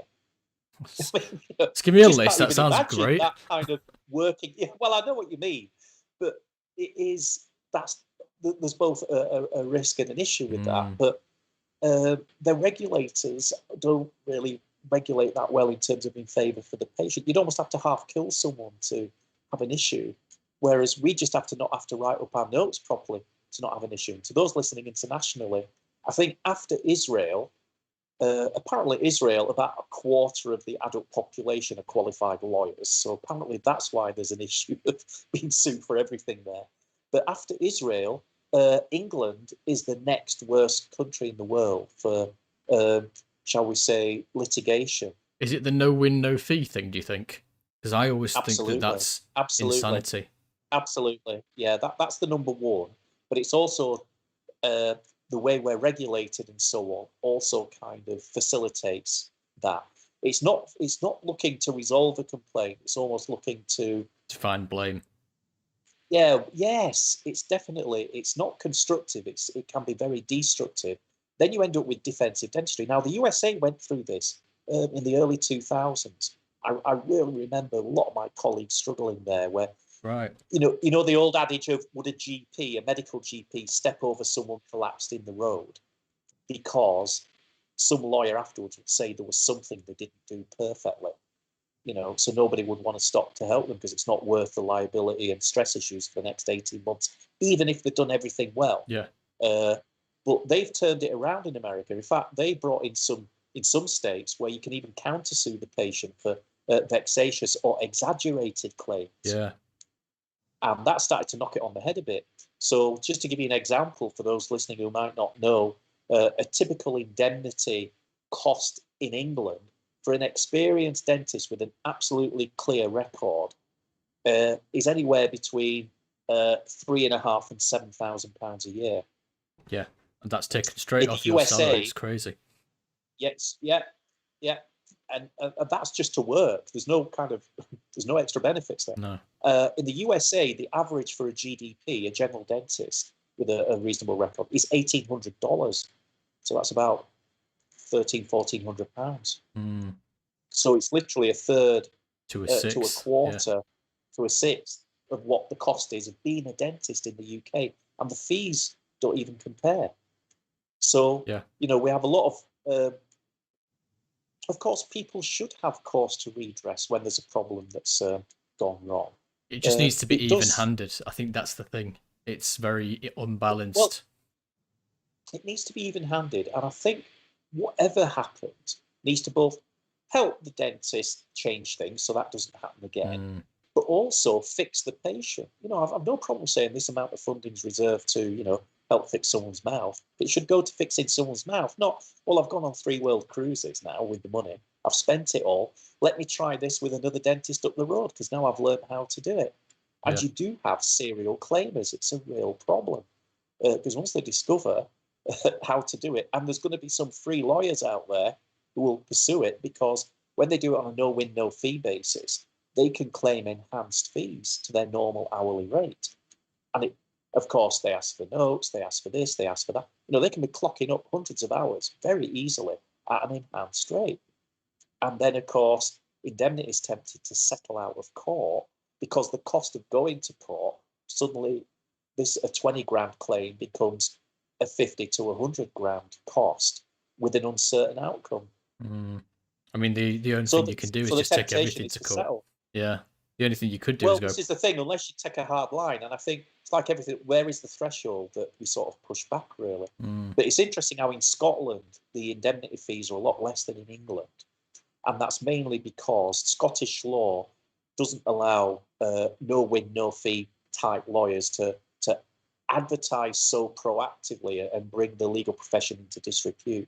The lawyers are there to just to facilitate that. So it's not as easy, it tends to not happen. So a lot of Scottish colleagues come down to England, they're like, why is my indemnity trebled? It's like, because welcome to England, everything is fault-based, accusation-based. And in biology, anything biological, dental, there will be a certain failure rate. Not everything will succeed. I mean, there's sometimes, I've seen adverts here as some lawyers, like, have you had any pain after a dental visit? Come to us, we can find fault. And the trouble is, even if they had a tooth out and had some post-op pain, shocks done horror, not unusual. It's not normal, in fact, I would say. It's normal. Yeah. What they do is they go on a fishing trip through the nose. And it's like, 4 years ago, you didn't record the periodontal status sufficiently. And we noticed there's 3 millimeters bone loss on this tooth over here. So now we're going to claim compensation for that, or we're going to do that, and suddenly they go fishing for any faults in the nose. So this is why the notes have to be written so thoroughly, why consent has to be demonstrated. And of course, consent means knowing all the risks and options. That takes time to do well. And then let's come on to NHS, where you've got 5,000-6,000 UDAs to do. And if you've got that time pressure trying to get all that information out there. I'm well known for criticising the UDA system because the UDA system only measures two things. Very, very inaccurately, but it does give an indication of number of bodies through the door. And it measures how much NHS patient charges were collected for the NHS. They're the only two things it measures. I could say to you, this patient had a course of dental treatment and 3 UDAs were awarded for that. There'll be some people listening thinking, what the hell's a UDA? But that's just like anything that's fillings, endo, perio, x-rays, initial exam. All that is included for, if you like, 3 credits, 3 UDAs. But you could have done 2 fillings, 6 endos. And a full mouth. Loads of perio. Scale, yeah. Full mouth PAs, everything, that you would still get 3 credits for it. So it's a bit like small, medium, and large. 1 UDA, 3 UDAs, 12 UDAs. Small, medium, large credits. But within that, you're expected to do so much. And of course, it ends up being, people end up doing the minimum because we have to say that's the way the system is biased. And interestingly, I'm not just saying that or making it up, the Parliamentary Health Select Committee in 2008. So this is going back quite a bit. Only 3 years into the contract, is it? 2005 they brought it in? Yeah. Yes. 2008, they condemned UDAs and said it is not suitable and must change. But all they've done is done pilot after pilot after pilot, which of course has failed to show you can't have more time and more access for people together. You can have more access and less time per person, or you can have less access and more time for patients who are higher need, but you can't have both. And they want both because it's cheap and it looks good statistically. But that's just not how personal high-tech dental care works. And that's why there's a big clash with the NHS dental system in England based on UDAs. And from all of this that we've just gone through, how do you think this has really affected the mood within the profession? Are you seeing people like myself who are doing 18 months, 2 years and go, well, I did 5 years of gold standard practice in university and my skills are either going to crap or I feel crap about the work I'm doing. What's going on abroad? Can I specialise? Do you think that's more and more prevalent? And do you think we'll see the collapse of NHS dentistry anytime soon? Well, there's 3 big questions there. I'll give you a big chunk. I'll break it. You have, haven't you? Yeah. What's going to happen, Tony? Crystal ball time. So the answer is yes. I think it is professionally frustrating to work in a UDA system when you even have a population of moderate need, because it just doesn't suit that. And so therefore something has to be sacrificed. And you either do everything okay, but not as good at university level, and you come away feeling very professionally frustrated and very stressed, but kind of stuck in a rut because what else can you do? Or Do you lower your standards and then just feel like a crappy dentist, 2 or 3 years into your career? Or do you do everything gold standard and not just lose money, but you just can't make any progress doing that? So usually you have to change yourself, change the environment, or change the job. And some people do look abroad. Some people, I've never in dentistry do you see so many postings about what else can you do with a dental degree apart from dentistry? You can do a podcast, And you sat apparently. there, well, there you go. But you think, well, why is this happening? Is it people are choosing the wrong career? Or is it once they get through dental school, their options are very limited and very stressful? And maybe they are right, if they can't cope with that, to look for a different career. But how sad to find that out at the end of 5 years of dentistry and all that work and effort and learning. So yes, people do look for alternatives, but I do think the positive of COVID, the silver lining, is at the moment, NHS dental practices get 80%, 100% actually now, it's gone up, of their funding, providing they do at least 20% activity. And suddenly Everyone's happy. on the NHS, they're like, yeah, actually, this is quite good. Now, the private sector's a bit jealous because they're getting no help, so it's like a terrible contrast in a way. But just looking at the NHS side, they can triage, they can spend more time with patients, they can do a really good emergency service, they can provide pretty good care when patients come in, even carry on and do those endos, and spend 2 hours doing them, and still for the same 3 UDAs, which are not being counted now because they're getting the same funding. And suddenly you have, hey, this system works for the NHS because the practice is being allowed to apply the time to the patients as needed. And as long as you're doing the emergency coverage and gradually getting through patients, albeit at a slower rate, in effect, you've got a waiting list, but suddenly dentists can cope with this. And the stress is off. If you're, ironically now, 100% NHS practice in England, getting 100% funding for doing 20 to 30 to 40% of what you used to do, it's not too you bad. feel like you're in nirvana. Yeah. You feel like you're in nirvana. And I think this will give people a taste for, we don't want to go back to UDAs. UDAs is going to be suicide now. And how can we now actually use this to change the NHS contract and make it what I would call units of dental time? You know, give us the right time for the job. You need more time to do endo. You need more time to do a difficult extraction. You need more time to do a high needs case. You need more time to do an emergency properly. You can't rush it in and out in 10 minutes and take a history and get consent and give all It's the consent bit that's worrying, isn't it? Because then you get, oh, you didn't say so and so. And I had I'll paraphrase it because obviously confidentiality, etc. I saw a patient not so well. It's actually quite a while ago now because of COVID. But he came in and there was a crack, and I go round the mouth with the microscope and I take a photograph. With the nurses there with my remote wherever it is, and every time I say take one, just click, click, click, click, pointing out everything. And these amalgams, you know, the old the trench amalgams you used to see from a while back. You've got cracks here and there. You go, this one looks pretty deep. I think something's going to happen to it. Options are leave it. We could try and do filling, but this is getting pretty big. Or it looks like you maybe need an on-layer or crown to make sure this tooth doesn't just evaporate and disintegrate, you know, at some point. And I've got to say it so quickly. So your options are this, and you got you got these 3 options. Then you've got the option of it might come out if it's really, really deep and it's already into the pulp. And then you've got, actually, if you need a crown, you can either have an NHS crown, which is whatever, you know, you got metal one, or you can get an onlay, or you can get this material, this PFM. You're trying to knock off all these 7 different materials, and then you get a complaint go, he was profiteering. Yeah. You see, it's so easy to make the accusation, isn't it? It's so easy to make the accusation. And you're sat there thinking, well, but I've just done everything correctly. I've given you all your options.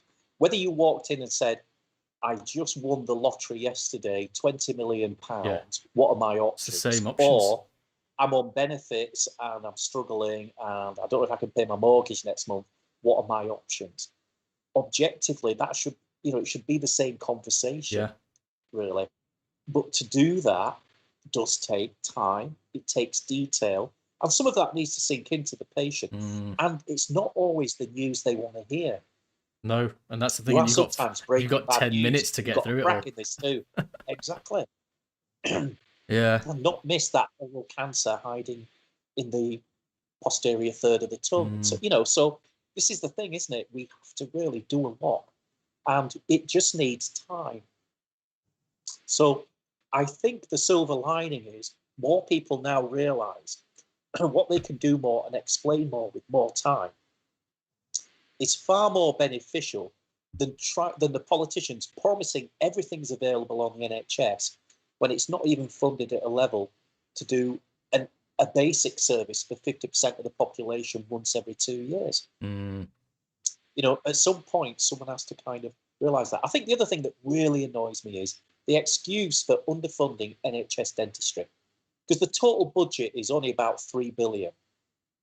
I say only, as an individual, you'd love to have 3 billion. Yeah. But for providing everything for a nation for 3 billion, including all the lab bills and all the nurses' wages and all the dentists and everything, the overhead of the building, for 3 billion. And now in COVID, they're throwing 12 million at track and trace, and they're throwing 20 billion at this and 50 billion. And you're sat there thinking, if you'd just given dentistry another 2 billion and make it 5 billion a year for NHS dentistry, you could have eased the pressure, eased the time, and you would suddenly have a pretty darn good service doing most good things for most people. Economically, it'd be great value for money, but they just kept penny pinching and penny pinching. And I'm sorry to say, it's the Cinderella of the NHS. It's one of the poorest, hardest working divisions of it, and it's unappreciated. And this is the thing I think we do have to overcome in England compared to the rest of the world. Get the public to appreciate and value dental health and dental care. How has, because I know you are involved in, or were involved in some capacity with BDA. How have BDA been helping all these particular issues? My personal point of view, I've felt for a while that at current funding levels, you could maybe give under 18s free treatment and then emergency service after that. At current, what do you mean for the NHS? Yeah, at current funding levels. What's the BDA's input been on these issues, and also with the mental health of the profession as a whole? How have they been trying to get through? Yeah, I have some issues with the BDA, but just putting those aside at the moment, because there's many good parts of the BDA. There's a few parts I think do need changing for their benefit as well as the profession and society. But being objective, the BDA are pretty red hot in complaining about NHS underfunding, needing more support. Again, always been treated as the Cinderella service, and do we even get mentioned as essential workers? And you have to keep mentioning, Still not, and battling for that. Yeah, it's like, why are these things so petty? Because it does get to a point where, hang on, this is the 5th time now, dentists have failed to be mentioned. And it's either an oversight or a sign of disrespect or a deliberate sign of wanting to treat us worse for some reason. Maybe there's someone deep in the civil service who hates dentists and had a bad dental experience, and that's somehow filtering through. There's all these theories, but the BDA is just constantly going up and saying, look, here's the evidence, here's the problem. Our problem is when the government turns around and goes, the average UDA rate's, I don't know, £24 a UDA. Here's a contract for £19. Who wants it? And they get killed in the rush to do it cheaper. It's like a race to the bottom. So the BDA say, well, that's untenable. We need more than that. And they go, yeah, but when we put up a contract for tender, we get overloaded with people battling each other even to take that tender for £19 or whatever. And we've had some instances in North Yorkshire. I think one went down to £17 at UDA or something ridiculous. But after a year, that bidder ended up giving it back because they couldn't service it. It just couldn't be done. And of course, that dramatically impacted on the service that patients got in North Yorkshire, I think it was. But there's examples like that around the country. The orthodontists have had similar. They were told you can bid for your own contract at a lower UOA rate, at a lower rate than you used to be paid. Can you imagine in any of the jobs saying, hi, you want to keep your job? Okay, bid lower than your existing salary. But other people will be bidding for that job. And if you don't go lower than them, you won't have the job. We're going to give it to them. I think, It just shouldn't even exist, should it? They should be saying, you know what, we're going to give you more per UDA, but when you bid, tell us what more prevention or society value or qualitative steps you're going to do for that extra funding. And Bradford, I have to give them credit, Bradford did this, way back, I don't know, 10 years ago. They actually put up a tender for the NHS. And they actually said, yeah, we know this is the average rate. We're actually offering more than the average rate. But when you tender, we want you to tell us how you're going to give that extra value to that local population. yeah. And of course, it was more prevention, more use of DCPs, more outreach, smoking cessation. They did all these extra things. And they knew they could do it because they had the extra funding and the buffer to do it. And suddenly, the dentists felt much more empowered to spend more time with people and do true prevention. So very smart way of doing it. Very great value for money way of doing it. But that was just one local example. You do not see that nationally. And this is where whoever runs, manages, plans NHS dentistry is going wrong. They're not serving society by constant penny pinching. I don't think it's penny pinching, to be honest. I think it's probably a little more sinister than that in a way. In the UK for sure. If you look at the way COVID contracts have been handed out to PPE countries who've never supplied PPE, and then you've maybe got dental conglomerates or whatever you want to call them, what they call corporates. Well, they can come in at £15 a UDA and bring in, I don't know, maybe it's dentists from India, dentists from, the Far East, wherever it might be, where people aren't getting paid anywhere near that, and then say, well, we're just going to undercut everyone and take all, skim the difference for yourselves. I think, do you remember me earlier in this talk saying, what fool can't reduce the quality and do it quicker or cheaper?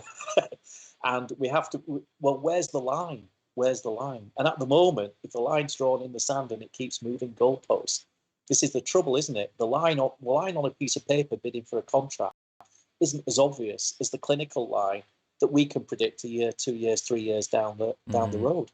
And anyway, why should those dentists from these poorer countries get paid a lower rate or have worse work conditions? No, they should. No, that's what I'm saying. I'm agreeing. They shouldn't.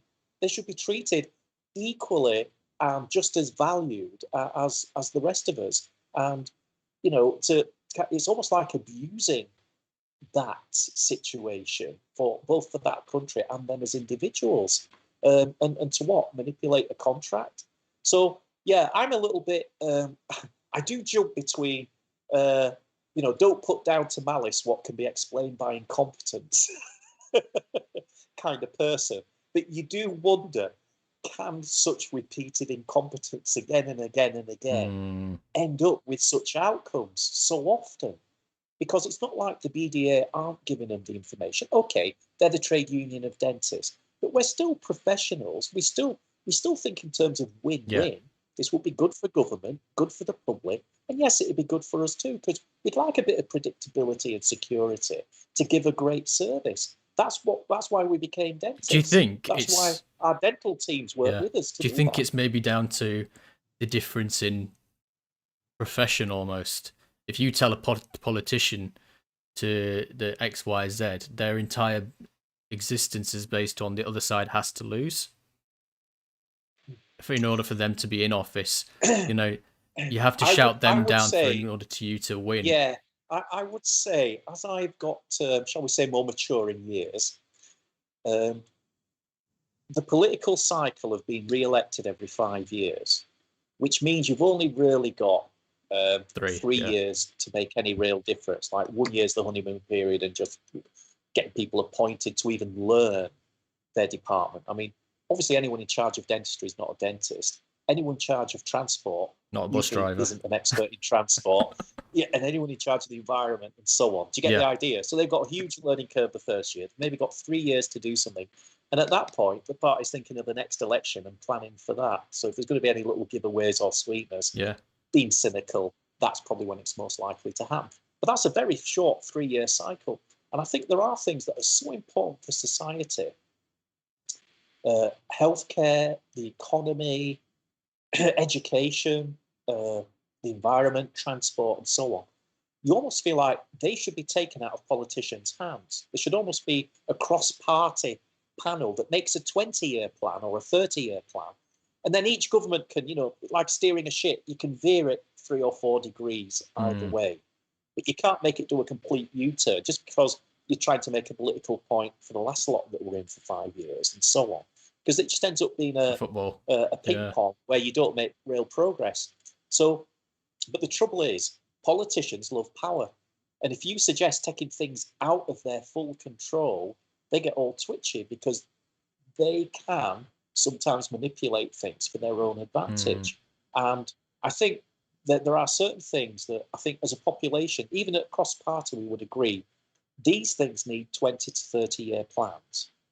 And then we should only tweak them depending who's in power for the shall we say, temporary 5-year period. And so that's my view as actually being best for society. But I can't see politicians letting go of power. And maybe power is addictive. Maybe it's their heroin and they just can't. I mean, there was the old adage, I can't remember who said it originally, but don't trust anyone who asks you to vote for them. Well, I'm asking people to vote for me in the BDA election, but of course they have a motive, and I think that be open and honest about it, really.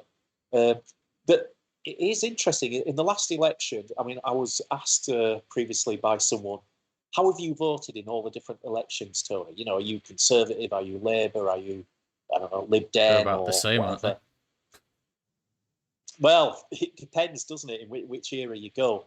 And I think in every single election, I have voted for a different party. The ones that surprised me the most was when the Conservatives had to do a coalition with the Lib Dems, around 2010. I think students will forever hate them. This is the thing. Unfortunately, Lib Dems got crucified because of that one thing. But it's amazing, isn't it, what people credit or don't credit. But what I found was, at first I thought, well, this isn't going to work because Lib Dems supposedly are even more left than Labour was at the time. Remember, this is the Tony Blair era and all the rest. And you might call him far right. You might call Tony Blair far right towards the end. And the Conservatives were a bit, the other way, and it was like, well, they're going to be clashing on everything. But actually, they did put their best Lib Dem people in charge of different things. And I think they did take the edge off the Conservatives, and the Conservatives took the extremes off the Lib Dems. And for the first time, I think I saw a coalition that worked pretty good when it should have been a total disaster. And I have to say, that actually just opened my mind to the possibility of having a coalition. So I always thought in Europe, where coalitions are a bit more common, that, how do they ever get anything done? Because they'll just be at loggerheads with their different philosophies all the time. It's important whoever's in power can actually get things done. How do they do that? But I saw in the Lib Dems that they did manage to get things done. And I do wonder if maybe for health, maybe for education, transport, if we could pick out the actual talented people in Labour and Lib Dem and Conservatives and even some independents. We've had the odd medic stand as independent, haven't we? Because they're closing hospitals in their area and they've got voted in. So there are people, I think, and add some expertise in there. And suddenly the best ones could, as a coalition, make a 30-year plan for health or education or transport or... It would be interesting if you just had to elect ministers for certain roles. Okay, you are now... This week we're electing the education minister. These are all the people who are going up for it. What are they for or against? It's interesting you say about coalitions, because if you look at Sweden, I think in 2018-19, there's 8 different parties in charge. Wow. There's an 8-party coalition because no one won. Yeah. Now, if they can make that work, if those parties are looking at, can we make this progressive somehow, then it can work. But I will be honest, if you did ask me that 15 years ago, I'd be like, don't talk rubbish. How can that possibly work? But having actually seen it, it is possible, providing you've got good people in there. So again, it comes down to the people, Yeah. the people. And dentistry is a people orientated provision of service of a profession, and that's the number one thing to remember. I think it will be hard to replace us with robots. They'll try, but that personal relationship, the trust someone gives you, even as a new patient, for you to go in their mouth with sharp things whilst they're awake and aware, is incredible, isn't it? Yeah. Really. So it does that. You've got 5 seconds to make a really good impression. So make sure you've got everything ready so you can greet them eye to eye when they come in. That's my third hot tip, perhaps, tonight. Don't be still washing your hands or putting your gloves on and looking over your shoulder and saying, hi, sit down. Yeah. Face them eye to eye, say, hi, I'm Tony Kilcoyne. How can I help you today? 5 seconds, you can make a great first impression, because first impressions count. Yeah, and I think that's where people in private practice do especially well, because you can have a 5-minute break and a coffee to get yourself chipper again before you have the next one in. Why do we feel guilty about having a coffee break? I know with COVID, you've got to make your own coffee now and things, but generally speaking, it was like, I would say to some dentists, I'd be like, yeah, then I finished this patient, we had a nice chat, we did a treatment plan, and then they just went to discuss it, at reception desk and schedule some appointments and stuff. And then while we were just waiting for the next patient, I had a quick cup of coffee and I was just looking through my emails and stuff. And I'm like, what, you get a cup of coffee? Oh my God. How can that be? As if somehow that was wrong or bad. I'm like, look at anybody else who works a morning or an afternoon. You think they don't have little coffee breaks Go or for a comfort walk, breaks or all whatever? sorts. And in fact, they'll perform better because of that. Are you a proponent of the 4-day don't week? feel guilty. Have you heard the 4-day week theory? That if you have a 4-day week and a 3-day weekend, productivity goes up by 20% or something. And I think that's true. You will be working slightly harder on the other days, but what they're really saying is on that Friday as well, it just gives you that sort of thinking buffer time really as well. And can you imagine you get to Thursday and thinking, oh, that's it. I've got 3 days ahead of me of free choice. Now you will probably still do stuff that's dentally related or house job related or task related, but somehow when you have the freedom to choose it, it doesn't feel like work or a task. Yeah. I had this dream, and I don't know whether I'll ever get it to the point where it comes to fruition, of an alternate weekend. So it would be a Monday off and a Friday off on alternate weeks. So every 2 weeks you have a 4-day weekend, and then the other week you've got a 2-dayer. So then, you're going to find that week so hard, Jabir, once you've had a 4-day weekend. But it's still 4 days every week. Yeah, which gives you that break. Yes. I know principals where they've said, no, especially in NHS practice, I work really hard for 6 weeks, then I have a week's holiday, always. And you sort of go, well, you're having about, 6-8 weeks holiday here. They go, yeah, that's how I do it. But I almost feel maybe that 6 weeks is too intense. And so you're kind of collapsing into that 7th week holiday. You're not in a neutral mindset and the neutral stress. You're at a crescendo end. If you didn't have that week, you would have collapsed, So I'm not sure. Everyone has to find what is their right sort of frequency of work and rest. And are you doing teaching? Are you doing all these other things? Yeah. And I think there is a mentality about it, because, I will have a day off and I'll class it as admin or whatever. And when I do that, I'll get certain tasks done. But because I'm choosing what and when and how, it just don't feel like work. It's hard to explain. Yeah, I look back and I think, I got quite a lot done today. But I was doing it at, in my way, at my pace, without somebody on me going, because really, we're a deadline type profession. Every 20, 30 minutes, whatever, deadline, patient, deadline, got to do this. Don't forget to do that. Oh, in lunchtime, ring here, do that referral. Right, 20 minutes, deadline. God, will he overrun at 5 o'clock? Nurses tapping. Yeah, and every patient has been a thinking, active, physical as well. Most surgeons, yeah, exactly. Most surgeons, when they get to any kind of experiential level where they've got some control of their schedule, they will tend to do, if you had to generalise, ward rounds in the morning, surgery in the afternoon. If you said to them, do surgery 9 to 5, Monday to Friday, they'd look at you as if you were completely bonkers. And too many dentists do that. Yeah. Too many dentists do that, and we just need to come back off the accelerator pedal a little bit so we don't kind of wear out the engine too early. It's almost a thing like when we go back to the contracts. Don't show them how much you can do, otherwise they'll ask you to do it. With no buffer zones, work no leeway, comfortably and no faster. Work comfortably, and then on those cases you think I need a bit more here and I want to do it to a higher level, you will actually, by taking more time, enjoy it more because the pressure's off. If you finish 10 minutes early, oh my God, a cup of coffee? Are you sure? Is that allowed? Oh my goodness. Yeah. But why not? Why not? And you will have earned it as well. It's not like we shouldn't feel guilty about these things, but I think we do. And at the end of the day, we are human. We're not machines. And, you have to look after your head and your heart and your patients. No, 100%. I think that's really, really key. I did want to ask you about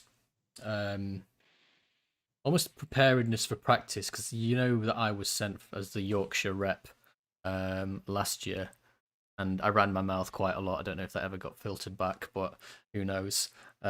You certainly shouldn't give me a microphone in front of... All feedback is welcome, but yes. They certainly shouldn't give me a microphone in front of 100-odd people and give me a chance to really speak my mind. Yeah. Which fool did that, by the way? So you're giving our podcaster a microphone? Oh my God. What are you doing? No, but that's good. And I'm glad you did it. And I'm glad you partook in it, because it is important. There's no point asking for feedback, is there? If you're not going to listen to that's what I was going to say. At least try and act on it. Everything I said there was like, well, that's how it is. That's how it's always been. And that's how... And there were certain things, and I remember one thing was, and again, it's not my experience because I loved my FD practice. We had a few little issues that we, eventually rode through and got to the bottom of, with my lack of experience in some areas. But, you get there in the end. But for example, this whole idea of the SJT and the interview thing, and you just get ranked and sent. That kind of felt very weird to me, and I don't know how it's for you from your point of view as someone who looks after the pastoral side. So you mean sort of before selecting or being able to select which areas you want to work in? Do you mean that? Yeah. So if I flesh it out a little bit, so if you think, okay, well, some of these people are coming out.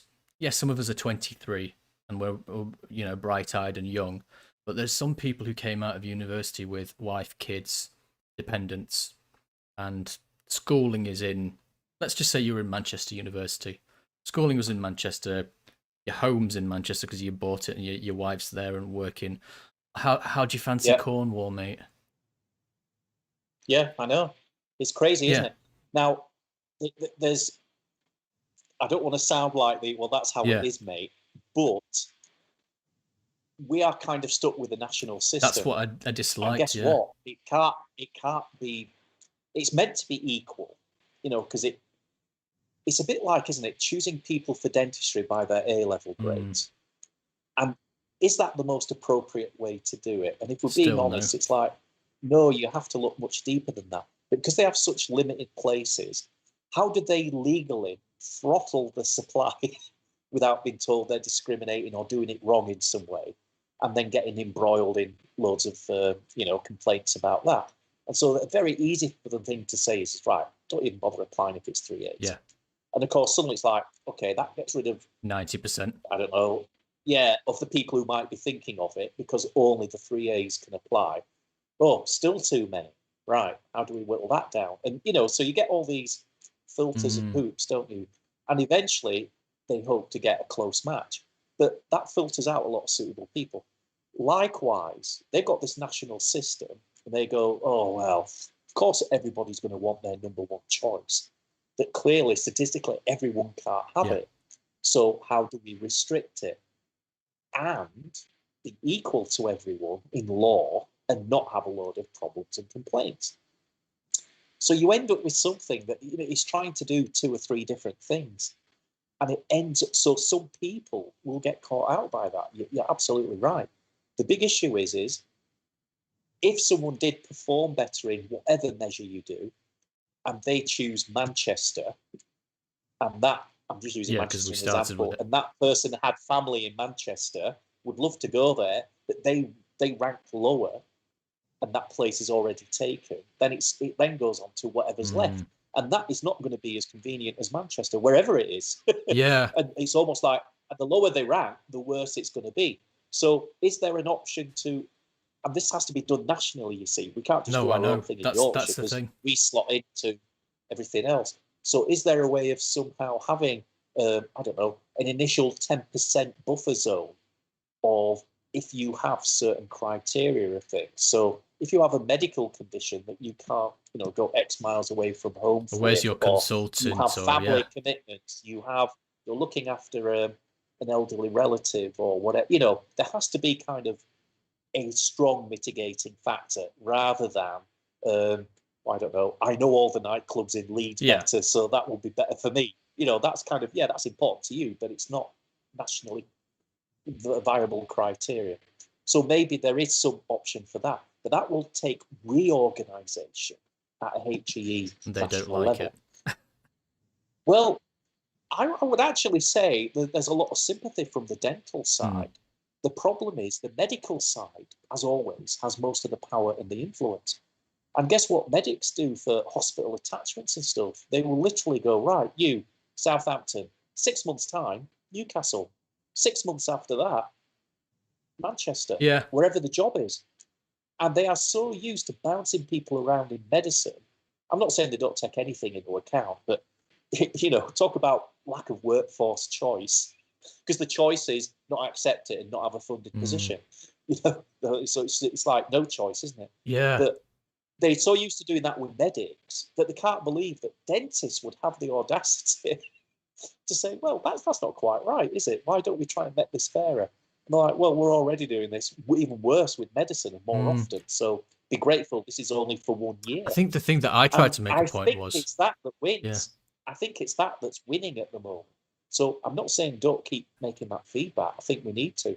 And frankly, I think our medical colleagues should too, because it's just not a good lifestyle way. I mean, it is good to get different experience. Yeah. experiences in different places, but you have to take other factors into account as Yeah, well, because surely. I made the point of, for example, there might be an Asian, girl, and the family wants them to stay at home because, let's just say it's Cornwall again, or even if it's Yeah, a Muslim man. Again, from my own experience, you have to go to prayers on a Friday.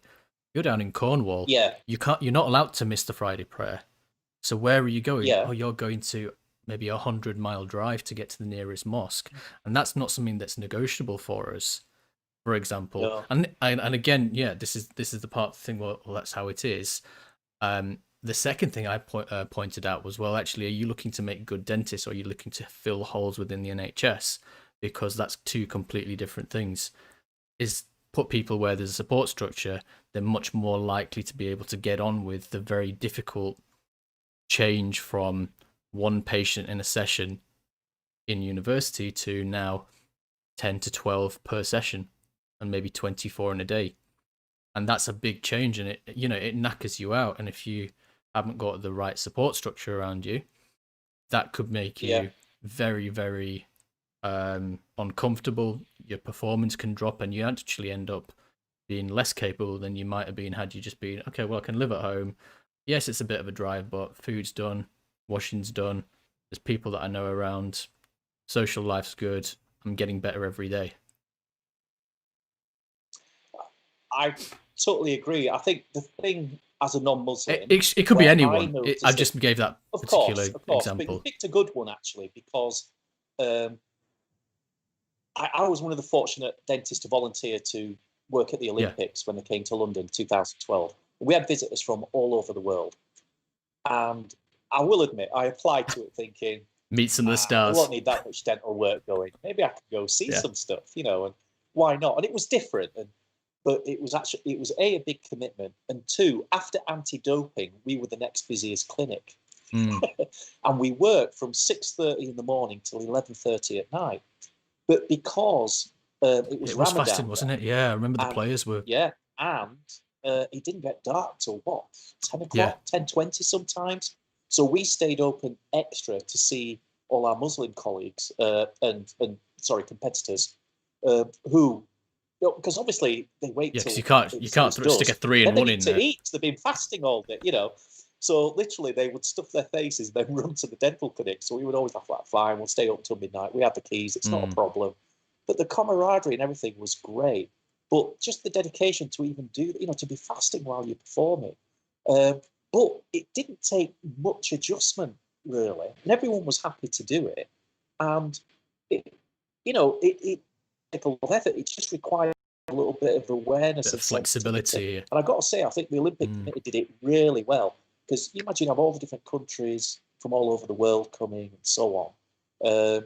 So it worked really well. So, but yeah, if you did a 6:30 till midnight, you didn't work the next day, and then you could go see things, but you tended to sleep half. So shattered. Yeah. You're just meeting all these wonderful people from all over the world. But there are cultural needs, there are family needs. There's all sorts to consider. You're right, and doesn't it strike you as well? We talk about looking after patients and taking into account their holistic requirements. Yeah, that's the thing that I tried to bring and up. shouldn't we be doing that for our own profession and to be the example of that, not to be the victim of not doing it, so to speak? Yeah, that's the thing that I kind of trying to bring up as well. Are we bothered about having the best dentist, or is it just this is an area where we can't get people to work because no one wants to live there? Oh, I know, FDs are easy and we can bully them around. Let's stick them there. Sod it. 1 year every year, then they can, whatever happens. And for me, it was like, well, it doesn't make sense. You're saying all these good things about, oh, we're listening and we're changing, we're trying to make the world, dental world better and all these things, whereas there's obvious gaping holes that are just being kind of ignored. I would definitely say, and their hands might be tied by the people above. And then we talked about the politicians' involvement again, because I was told, when they're doing all these SOPs, various new operating procedures, and we were told early on a specific one will come out for dentistry because it needs to be a bit more bespoke. In the end, we got dumped in with all the medics by PHE and everything, and suddenly it seemed like, what, you can wear a mask for a whole session and not change it between patients? We'd never done that was before. Actually lower than what we were already doing. And you're just like, what the hell is going on? And it became obvious later that yes, the OCDO office and the dental people, dental public health, had asked for this, had planned this in, but somebody at the top just said, no, you're not doing that. So even though the wish and the desire, and I'm just giving you that as one example. Exactly. Yeah. And we're sat here as logical, thinking, intelligent, professional people thinking, well, you are, I'm not. We all are, and especially compared to decisions like that. Yeah. And this is what frustrates us so much. So everything you're saying makes complete sense. And where there's a will, there's a way. But I think there is this upper barrier, this ceiling that stops us making progress. And we have to find out what that is and actually address it and maybe even expose it, because these things shouldn't be stopping good things happening. There's no reason why, just some of the simple things we've said already. And if they need people to go to Cornwall, why aren't people going to Cornwall? It's a beautiful part of the country, all the rest. But there's lots of reasons why not. And particularly within the NHS system. Well, they might just have to pay a premium then and see who wants to go. Same as and there will be Hull, people who want to go. Why send people who don't want to go there? Send people who want to go there. Reward them more. They might want to stay there. That's the way. That's the smart way to do it. Yeah. But, we're talking like common sense people now, aren't we? If we had the power, we could get things done. Yeah, I think we've ranted quite a lot, haven't we, today? I might call it there, to be honest. Talked a lot of common sense. Let's hope, yeah.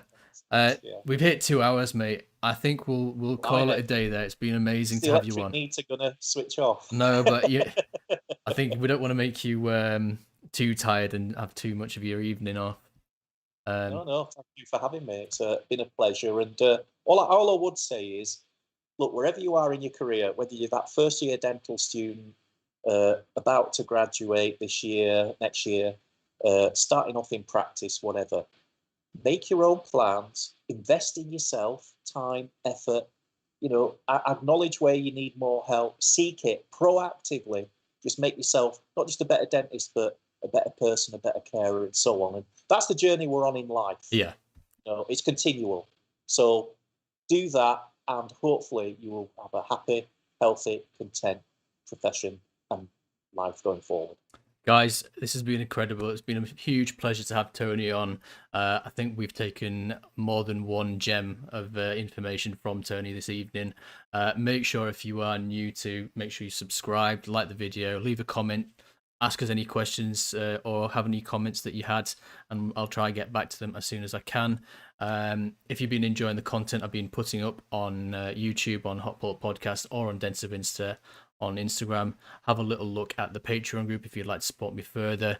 There's a whole bunch of things that we've got on there. We've got one-on-one Instagram growth training. We've got a little community there on a Discord group, and we've got some discounts from dental companies as well.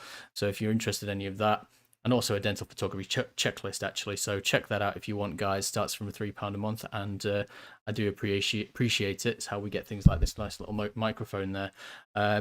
Huge thank you again to Tony, and guys, make sure. Pleasure. And to be honest, we've got Birmingham University who's going to be talking to us as well. So loads coming up, guys. We'll be going every night during lockdown 2.0. Make sure to stay tuned, and we will see you next time. Thank you all. Cheers. Okay, that's